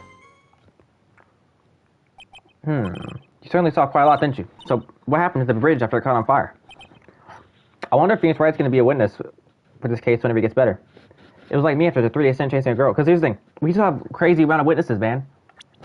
We got Phoenix, Maya, and Pearl. But they're literally, like, all missing, so they can't even, like, be of help for this case. But we need Phoenix and Maya. Those two at least. They're totally burnt out. Like, almost totally gone. I mean, trying to recross the burning remains was what caused Nick to fall. What did you say? Oh, don't worry. It's nothing like that, Johnny. You just got a cold. I never know that with that man if he should be called lucky or unlucky. Now, Messenger, please come into cross-examination. Cross-examination, what I saw, part 2. Hold it! What did you do out there in the cold for an hour and a half? Well, if you really must know, I was busy being excited, I guess. Excited? Dare I even ask? I said the meeting time is 10 p.m., right? But I couldn't wait, and I thought you might come early, too. Well, it appears you didn't come at all in the end. Because they never arranged for me in the first place, did they? Shut up. Don't go picking my fond memories apart. Anyway, I was getting a little worried. I thought maybe Iris had lost her way. So every 20 minutes or so, I went out to the bridge. But I didn't see anything particularly suspicious. I didn't have anything else to do, so I went back to the shack to wait for her. Probably lightning. This light was, of course, lightning. Like, kapow! Like a slap from Naomi, honestly. A big bada boom. Haha. Or a little like that. Wow, that's more like a punch from Miranda. Witness, did you actually see the lightning hit the bridge? Well, I was a bit startled by the flash of light, so... Seeing that, what did you do? What do you think? I was burning up as well, from the fire in my heart. And that's why you went to take a look at the bridge? Well, to be honest, it was freezing cold, so at first I thought, forget it, I'm not leaving my covers. But it had pretty much stopped snowing, so I don't know, I got to change my mind. I'm not sure I care for the forget it attitude you had at first, Witness. You said right away, but exactly how long after the strike was that? The lightning fell and then the bridge caught on fire. Maybe around 5 minutes? I mean, I suddenly thought, gotta go check this out. How far is this small shack you were in from the bridge? Hold on, well, it pretty much stopped snowing. I guess about a 5-minute walk. And how did Dusky Bridge look when you got there? Like I recovered a piece of my childhood. I mean, not even the bonfires kids make during school championships can compare. Well, should I press them for a little more info? Yeah, let's do that.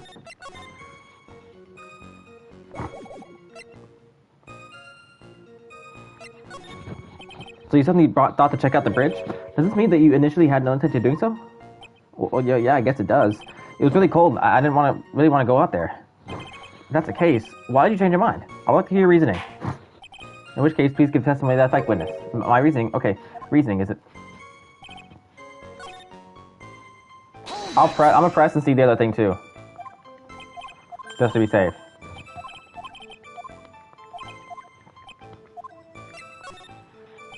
Larry, let me ask you one thing. What is Edgy? What's with the serious face? Why did you call anyone? Huh? What do you mean? Normally, when faced with a towering inferno, one would try and tell someone. There's a public phone right by Dusky Bridge, correct? Well, of course I thought of doing that. So then, let's see why you didn't. Okay, yeah, my reason. It isn't that I didn't try to tell anyone, I just didn't have time to, okay? I get it. It's gonna be 2 different quotes for every... Okay, I got it. You claimed to have arrived at the bridge at the same time as right? Yeah, I thought I'd better tell someone about this. But then Nick came up yelling about murder. It totally made me forget about the bridge. The fire was pretty much up with that anyway. What's this feeling? I was thinking of a terrible case of unease. It was after contacting the police that Phoenix Wright fell from the bridge, correct? Yeah, that's pretty much it, more or less. You told me about the burning bridge yesterday, but there's something that goes like this. It looks like, that's where I change your heart, Larry still didn't tell you the whole truth. Larry is basically saying that the bridge wasn't on fire. It pretty much went out by the time that Phoenix had arrived. But then, why would he go... I obviously went through a burning bridge, so it's still obviously on fire.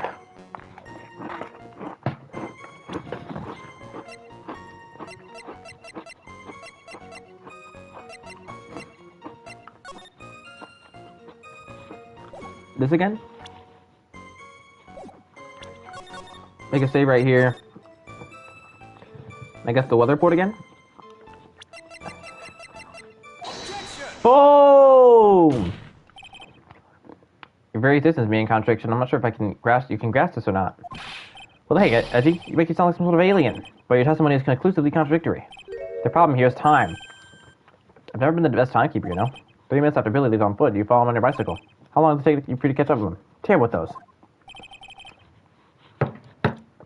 This is much more simple. You saw the lightning strike Dusty Bridge, and immediately went to see this, what happened. Is this correct? Alright. Yeah, well, I wasted about 5 minutes first, but more or less. I have the weather data from the night of the murder here. According to this, the lightning fell at 10:45 p.m. You say it takes less than 5 minutes from the shack to Dusky Bridge, meaning you probably got there at around 11. That's all it sounds about right, I guess. And then Nick showed up and did his falling act. That's impossible. What do you mean? Yeah. I swear. I think my memory's right. The time that I had basically gotten to Dusky Bridge that Phoenix had was 11:18 p.m. The reason I remember that is because he was at the temple at 11:16, and I made a comment about how he speed ran over there in 2 minutes. So I know for a fact he got there at 11:18, so yeah, something's not right with that. 11 p.m. is when the murder occurred in Haunted Horror Temple. Thus, Wright was still there in the courtyard. There's no way that Larry could have encountered him at Dusky Bridge at the time. Ah, excuse me. I have an objection. Yes? You do? Edgy, how many times do you have to say this? I'm not Larry. I'm Loris. Boy, you bring that up irrelevantly. It's not proven that the murder occurred at 11 p.m. The sister only said around 11, in which case, it could have been earlier than that. Watch your footing there, Mr. The slow hit is slippery. But there's still no way that Wright could have been at Dusky Bridge at 11 p.m. And why not? It's clearly written here in the weather data report. It took around 30 minutes for the bridge to burn out. Therefore, the bridge must have been burning until at least 11:15. There we go! There we go. Which means what exactly? Wright did not see the bridge while it was being consumed by the flames that night. And in fact, he did not arrive and see it until after the flames had died down. There we go. I got there at 11:18, 3 minutes after it stopped burning.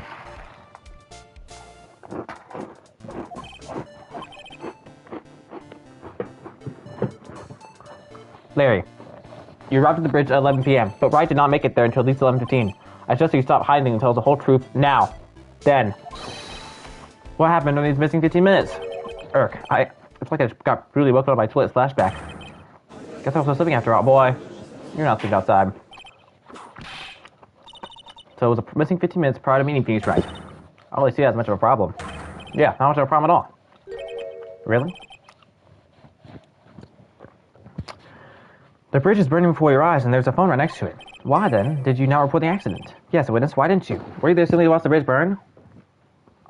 And therein lies the problem. For even after the bridge had burnt out, it was still there. Staring into space, as witness didn't even attempt to fulfill his specific duty. That's what it sounds like. Oh, but this is Larry we're talking about, and even he isn't capable of being so stupid.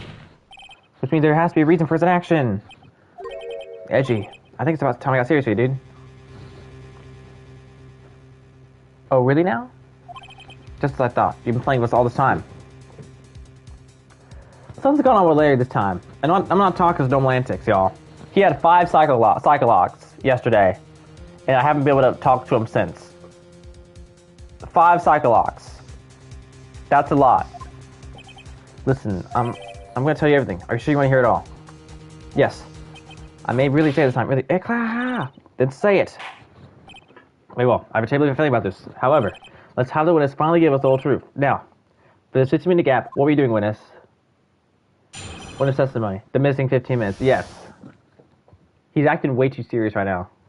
Like a sudden change in character.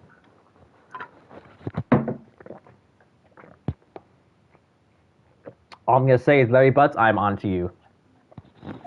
I'm a Doxum. I'm an artist. What do you think I was doing? Sketching in front of the bridge. I was whipping into frenzy of art. Oh my gosh. You were drawing. Okay. If you want to draw the bridge, I get that, but take a photograph. Imagine there he did it. I'm low-key. I'm onto him. I am onto him. I'm onto him. Talking to himself in Heavenly Hall, I'm onto him.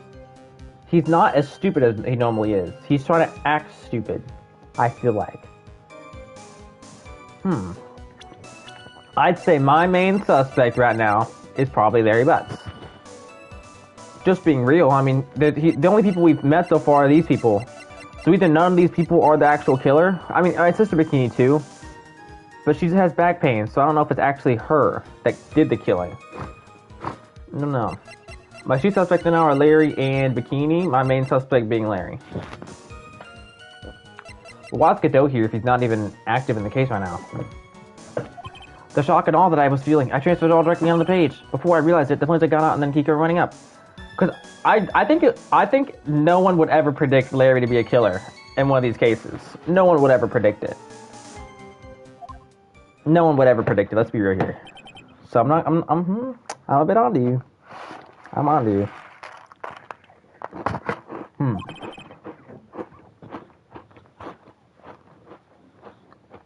I suppose artists can be trained as folk. That's right. I'm willing to sacrifice everything in order to draw the perfect sketch.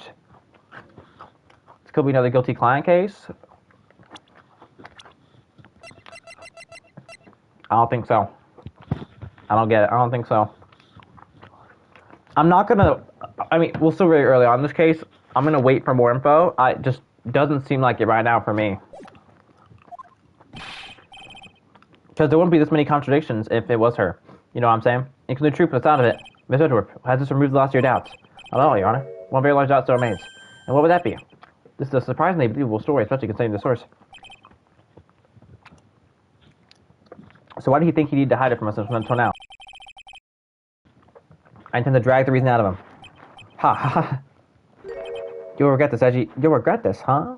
And why is that? Cross-examination. The missing 15 minutes. I'm gonna dox him. I'm an artist. What do you think I was doing? Tell us, Larry. My name is Lawrence. Get it right. Mistake like that, or what keep you from being popular with the ladies like I am? You're popular with the ladies, but you're more popular getting dumped by them.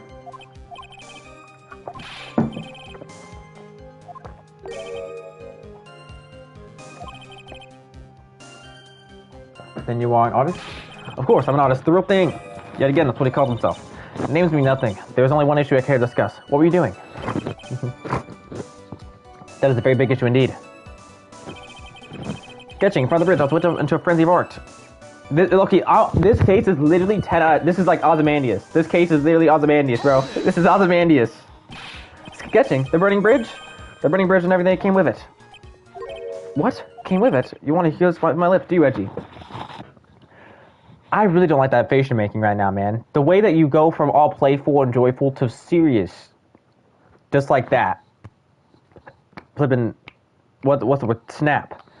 Of the finger. I mean, I've seen you make that face before. Interesting. You'll regret this. That sketch of mine is... Gah! Enough. Just take that ridiculous sketch you already witnessed. What are you talking about? I don't know what you mean. That does indeed appear to be the path to solution. I'll leave it to you, Miss Edgeworth. What should I do? I've got a tail feeling that the instant the sketch is revealed, the entire world may be changed to what is depicted there. Let's just see the sketch. I'll make a save here just in case. Let's see it. Because maybe it'll reveal some clues. Larry, I wonder if you could show us your sketch, please. Well, even I can imagine a time like this. Imagine what? That Lord Saxon's debut that takes place here today. Like this. Ouch! Show it, now! Okay, but steel yourselves. This is the world of Lawrence now. Oh my gosh, there's someone flying! Whoa. There's someone flying! Well, so this is Dusty Ridge, correct? So quite a large bridge, isn't it? You're responsible for karma? Yes, well, it's a better drawing than I expected, isn't it? I struggled to read the produce those flames. I really did. Yes, I'm sure you did. Ugh, this is gonna get ugly. No one has the courage to bring it up, it seems. This mysterious flying object, that's a person. Larry. What? The burning bridge is fine, but what is that unfortunate-looking figure? I spotted that. I thought you might. However much I want to ignore it, I can't. It's Iris, of course. Iris. I wish she'd take better care of herself. We have to plan for people. Didn't you just say you didn't see her at all? Did you add her in there, or did you see her? Because just because she's in the picture doesn't mean a thing, right? He could have added her in. What would have happened to her if she had injured herself flying like that? Larry, please answer this next question honestly. Okay. Are you really claiming to have seen this? Are you claiming to have seen this silhouette of the defendant flying over a bridge that was engulfed in flames? Yep, that's what I saw. That's why I drew it. I'm an artist, a real artist. Then why wouldn't you say that earlier, man?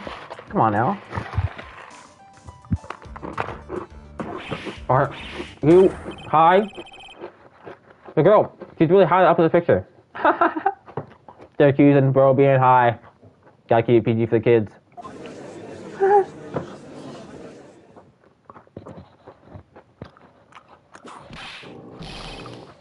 What was that for? This is not a bad dream. I was sitting on the cheek, that's that theory. Wait, on comment, why is this a bad dream? You know what I'm saying? I thought, is this something good? It's gotta be something bad for you if you think it's a bad dream. I just haven't clocked it yet. What is it? Please whip your own cheek from now on if you check out theories. Yeah, you could just whip yourself. Anyway, no court of law will ever acknowledge that people can fly. Well, I mean, maybe not one of yours. Actually, there's some precedent for this. She was flying pretty high, my sweet Iris. She was about 30 feet above the bridge, at least. It was really something to see. 30 feet. That has to be some kind of mistake. Mr. Edgeworth, please bring the witness back down to earth. What? Me? This witness is your friend, is he not? Accessory to foolishness, Miles Edgeworth.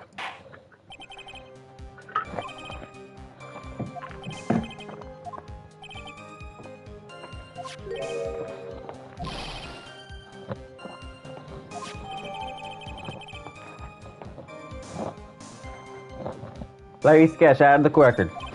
Now hurry up and examine him.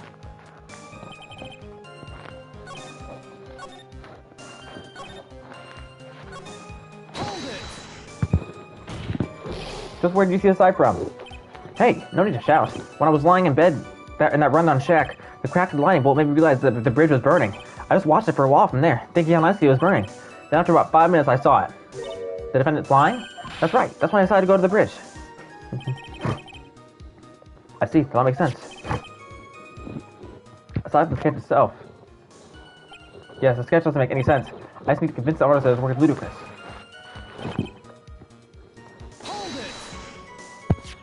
You transferred everything directly onto the page. Isn't that this sketch here? Yep. That's essential. That's sensational, isn't it? Or should that be scandalous? From my mind, it is anyway. It did? That's right. The reason she didn't come to me, even though I waited for her, was because she was trapped on the other side of the bridge. Could it be that Iris undertook that dangerous, desperate flight in order to reach me? It's gotta be it. Alright, go me. Nice out! Continue, please.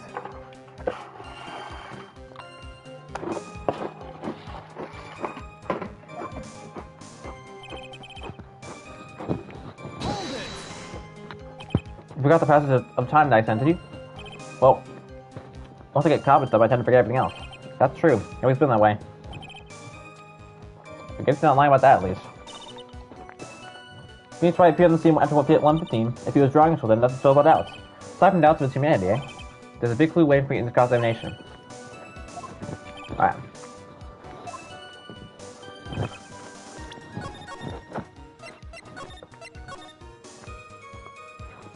Okay. No white hood. No white hood. Well, no white hood. Larry, what do you really say at night? Not that I particularly care. In your position, that's just being irresponsible. I drew exactly what I saw. I give you a whole lot of that. It's the truth. If that truly is the case, then there's one thing that we can say for certain. What might that be? The person who flew over the bridge could not have been the defendant, Iris. What? What do you mean? I don't understand. There we go. There we go. There we go. Ah! A foolhardy folly of a foolish statement by an equally foolishly foolhardy fool. How exactly can you make this claim? Tell us, Larry. The point of this picture, the individual you saw was wearing a hood, correct? Of course he was. That rundown shack is quite away from the bridge. The hood is what you told me. The hood is what told me that this floating angel was my Iris. The hood is my darling Iris, and Iris is my darling hood.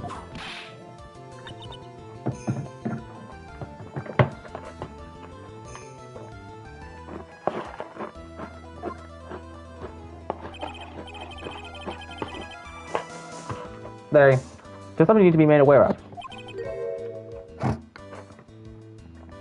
On the night of the murder, Iris wasn't wearing a hood. Taking it to Rai as a gift. Are you going to change your story now? Perhaps it says it was Rai took flight? Boom.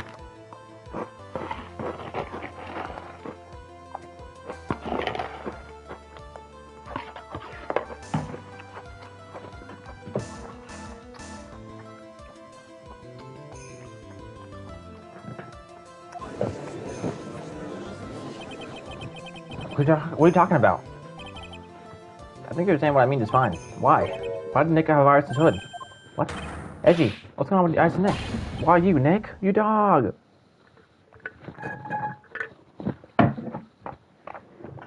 I'll be right back, y'all.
I'm back. I finished eating my food after an hour and 40 minutes, baby.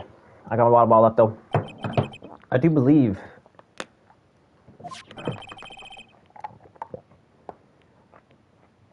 this unbelievably serious sect is destined to disappear. Discredited and discarded straight into the garbage.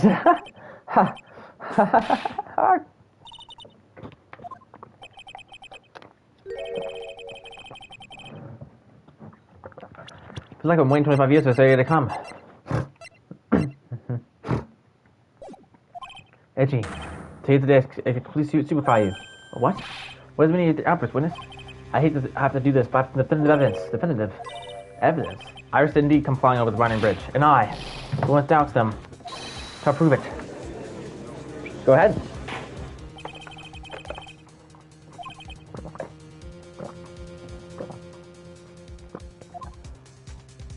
Tell us anything you know concerning the defendant is faking the sketch, and show us your evidence that this nightmare was actually reality. Okay, I'll be ready, Edgy, because I'm gonna feed you a whopping serving of pain. I've been serving us a whopping serving of pain this whole time. Trust me. Witness testimony. Proof that Iris flew. When I reached the bridge, she was already gone. I was so worried, so I frantically searched all over for her. That led me to find a beautiful crystal sphere half buried in the snow. I'm sure that Iris was simply wearing a spare hood. After all, no one else could have lost a crystal sphere that night. No. Do you have this with us right now? A crystal sphere. This one, pretty. It's pretty, isn't it? The finest keepers. That sphere. Where'd you find it? Let me see. Around here. Somewhere. Looks alright.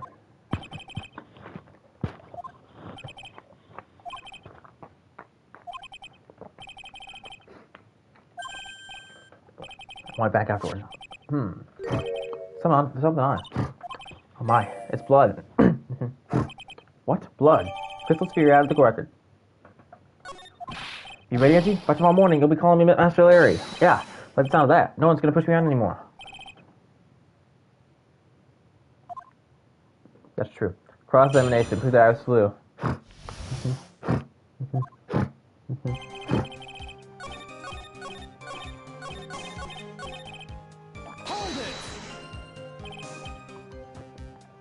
So you went to the burning bridge? That's right, to meet Iris.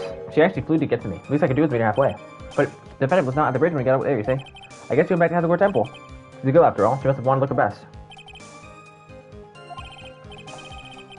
Actually, it's so pressing that I can't work at the energy point.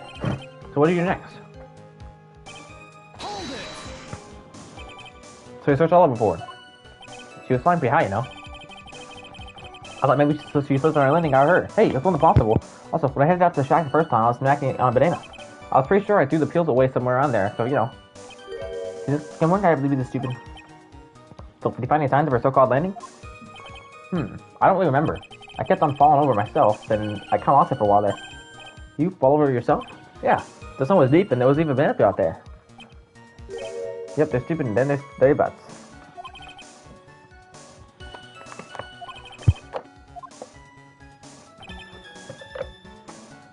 Hold it! Hat buried? It was sitting in the snow with a little gap on top of it. It was very hard to spot. Actually, I mean, it was dark out too. I'm impressed. You did well to find it. No matter what you may think, you look at me, I'm a pro, a genius security guard. I use a pen light I borrowed from my company to help me in my search. It sparkled really brightly, as it was saying, "Here I am" to me. It does indeed look like very much like the crystal and Iris's hood.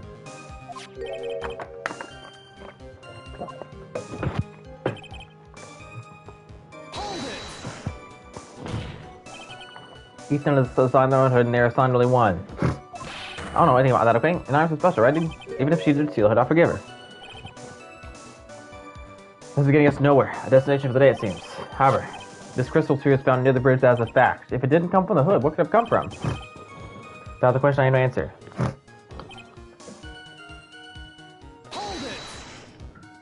Let me confirm this one last time, Larry. The reason you thought that this was Iris are the hood and this crystal sphere, correct? That's right. My guess is never wrong. I met that old bikini the next morning. And her crystal sphere is still there, safe and sound. Indeed. She's waiting in this very room earlier today. This case isn't going to end without a fight. Exposing the obvious contradictions in this testimony will be easy. I fear that all that awaits us are further mysteries. Okay. I know the mystery here.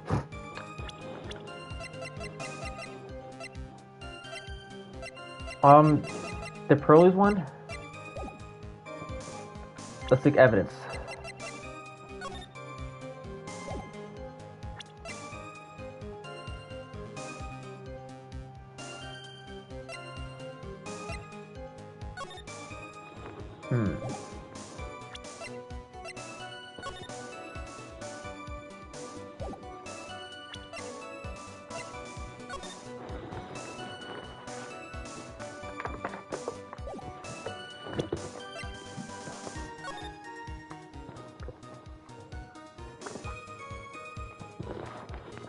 Found it.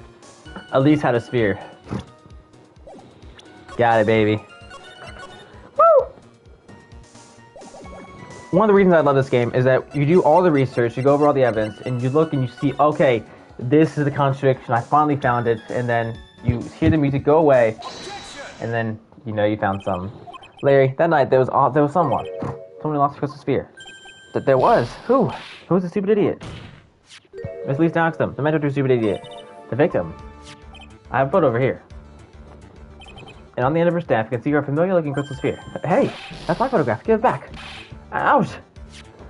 Crystal sphere like that, it's quite easy to find. I have one just like it on my brooch. They look nothing alike. In any case, please take a look at this. This is the victim's staff. Found on the scene of the crime. Ah, the crystal sphere is gone. What?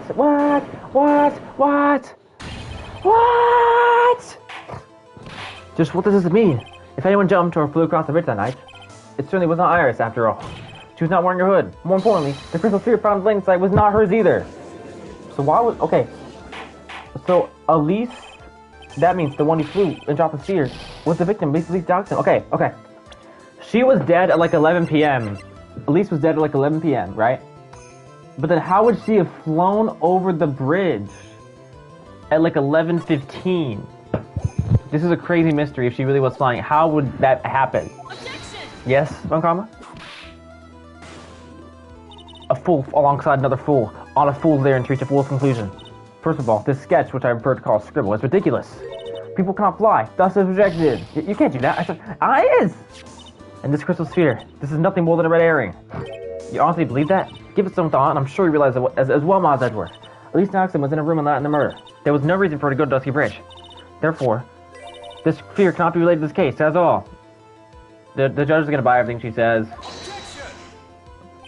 Miss Francisca Mancoma. The only people who will accept that explanation are scatterbrains and clowns. Why are you pointing at me?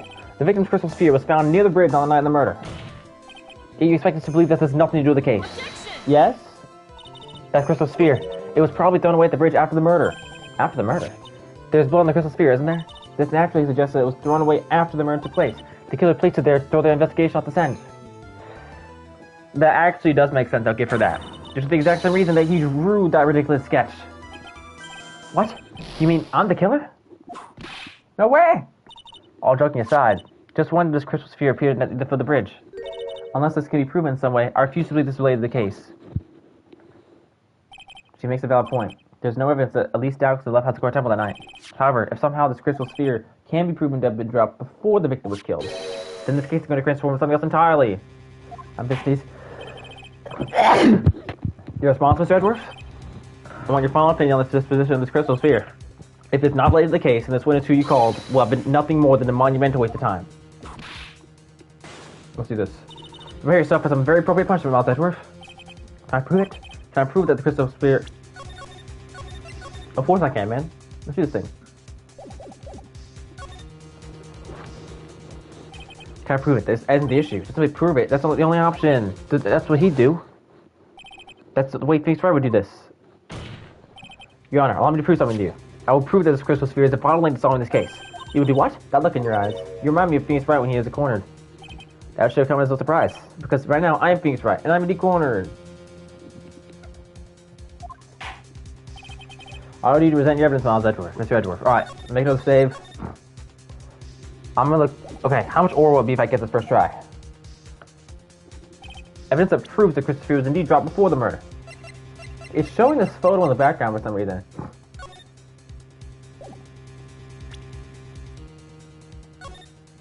Okay, that's the wrong picture. Where's the picture for death again? I don't really see her thing anywhere. Her sting, like, you know, her item. It's not on her, like, person right now. Okay, about her when she uses a lot of staff. Take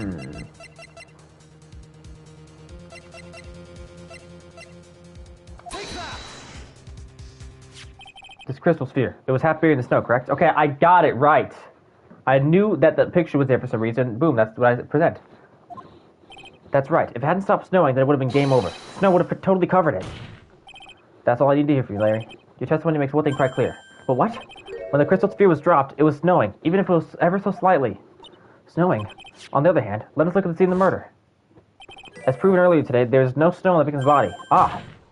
Therefore, the crystal sphere must have been dropped before the murder. What? What? There we go. Order, order, order. On the night of the murder, the victim did indeed go to Dusky Bridge. And there, something occurred that caused the staff's crystal sphere to come loose. What? What could that have been?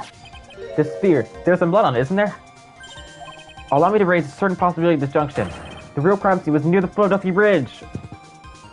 That is crazy if I can prove that. I didn't think that the crime had maybe taken somewhere else. That makes everything else, like, completely irrelevant now. Okay. Objection! Yes? The murder didn't take place in the Hazakura Temple courtyard? Only fool would suggest such a foolish piece of evidence as this. Okay, the one issue I have with this autopsy, body fell 10 feet after death. So she didn't die in her room, then how did that happen? How did she fall 10 feet? Did she go to her room and then was dropped? But then wouldn't the killer have, like, people would have saw that if she was killed at the bridge. Interesting stuff. Just who is the fool? And which part is so foolish? Was it Karma? Have you been paying any attention this whole time, Miles Edgeworth? The sister saw everything. She saw the victim being killed by the defendant in the Hazakura Temple courtyard. Yes? That's not exactly true, now is it? To put it more precisely, what she saw was the murder weapon being removed from the victim's body. That's the same thing. No, it isn't. You said it yourself. Very little blood is actually lost at the moment of a blade insertion. If you want to talk about when the most blood will be lost in a body, that will be when the blade is removed. If that statement is the truth, the Dusky Bridge could very easily be the scene of the murder. The murder weapon was not removed, thus there was no bleeding. Objection! Yes? You are forgetting one vital thing, Miles Edgeworth. Well, then why are you banging your table like flipping I show speed trying to flip in clip for him? These Jackson's body was found in Hazakura Temple. On foot, it takes 15 minutes to travel from Dusky Bridge to Hazakura Temple. You mean to suggest that someone carried the body all that way? They could have used a snowmobile. I've made it this far. This is the only place to take this is to the end. I just need to prove that my version of the events is also perfectly plausible. Now, if the defense is ready, the court would like to have an explanation. Save again, baby. Please show us the method by which the victim's body was carried to Edgeworth Temple. Easily the snowmobile, then, man. Okay. I don't know exactly what that I would present for that to make that point, but it has to be the snowmobile. Where's the snowmobile picture? Here. Boom! On that snowy night, there is one way that a body could have been moved. The snowmobile. As you know, the snowmobile was used that night. It was explained as having been used to dispose of the murder weapon, but it could have also been used to carry a body. There we go. This whole case is completely flipping upside down. Order, order, order. Yeah! This is completely acceptable, Miles Edgeworth. You dug yourself into your own grave. Oh, then flippin' finish the job. Close my coffin. I dare you. What do you mean? The only one who could have used the snowmobile was the defendant. And prove this, okay? Sure. She's the one who moved the body. Doesn't that put the fallen in your coffin? Heh. You're too late, Francisco Karma. In fact, the defense has proven something else entirely. We have shown that this case requires further investigation. What? Where was the victim least doxed and really killed? If her body was moved, whatever for. And finally, just what does this image mean? Do you even need to think about that? Such a creature can never see the truth. Let him describe it. Okay, y'all. My goal, I guess, was never to get a verdict today. My goal was just to require more investigation and prolong this trial, and I just did that. So, W's. This witness certainly sits on one of the lowest possible branches of humanity. However, he would never utter a lie that could hurt a girl of whom he is enamored. He drew this, so it's something that actually happened. The defense stands firm at this point. Edgy, thank you. That settles it then. I cannot give a verdict under these circumstances. Grr. Grr. Right. I seem to have fulfilled my part in this. It's just as I thought. Francis McCarma, you make a wonderful partner. Excuse me. There was one reason and one alone for me being here. To expose the darkness lurking in this case and then pass it on the right. Really? That's what this was all about? You could have told me that from the beginning. Then I wouldn't have had... Day out! Miles Edgeworth, I don't care about what you were here to do. This is my chance to finally grind you under my heel. It's a shame that your chances seem to have slipped you by. What a shame. Francie! It's all your fault. Such a terrible witness. Ow, ow, ow, ow, ow, ow, ow, ow, ow, ow. I made satisfaction. That is literally murder. I cannot believe that the witness's testimony relates to an actual event. That's crazy.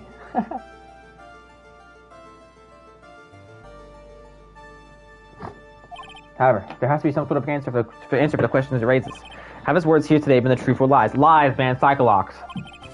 Next time we gather in this courtroom, those are the matters that shall be addressed. I'm counting on thorough investigations for both the defense and the prosecution.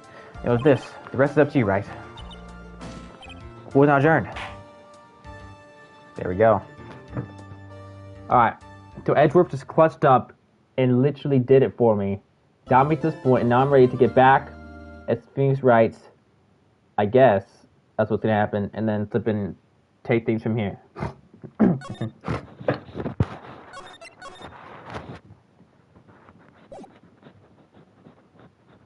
February 9th, 3:43 a.m. Hardy Clinic, intensive care unit. I'm still up at this hour, reading through the trial record of a certain case. It's the first case I mentioned Mia Fey had ever handled a court. Oh, they're even tying this to that. The horrifying truth that I refuse to accept is only hostage to in its pages. Dahlia Hawthorne. What I've read, I don't want to believe.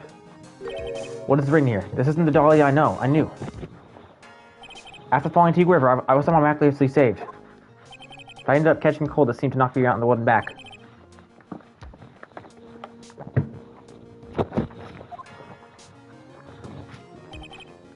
But I will recover. I have to recover by this afternoon. I have to meet with the most ill-tempered witness imaginable. But I know that he will help me. He'll be able to help me with him somehow.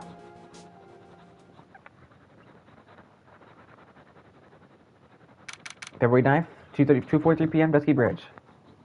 Right. Are you sure you're well enough to be doing this? You should look a little green in the face. Or maybe Viridian, in honest speak. Actually, my fever's gone down quite a bit. How's your temperature now? Only 102.2 degrees, so I'm not worried about it. Cough. Cough, cough, cough. Anyway, I read today's trial record. You were in bad, Edgeworth. Pretty impressive by the circumstances. We're not in the clear yet. The main point of contention tomorrow is going to be the murder weapon. Yeah. And Shishito did not deliver the deadly blow, which means there must be another sword hiding out there that we don't know about. Another sword, huh? Don't you worry about that thing, pal. I'll take out the murder weapon myself, or in my coat. Thanks again, Edgeworth. I'll handle things from here. Heh. That's probably for the best. Actually, I was thinking about paying the old prank saint a little visit. There's something I want to look into. And that is a client's background, naturally.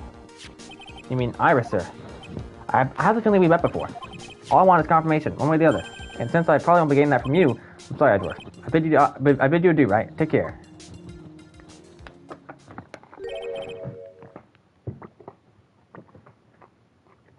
Guess I should keep moving too. Why? Do you need to be somewhere? Yeah, I gotta get to work on this bridge, pal. I'm bringing some up so we can get across the other side. Action. That's right. Might as well circle the inner temple. Don't worry, pal. As soon as it's all set, you'll be the first to know. Thank you, Gumshoe. Cough, cough. Cough, cough, cough. No problem, pal. Just try not to give me that coffee, okay?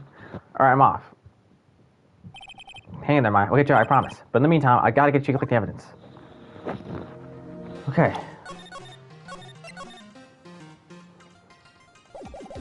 Okay, I could continue playing, y'all. I'm kind of burnt out, so I will end stream for now. Peace out.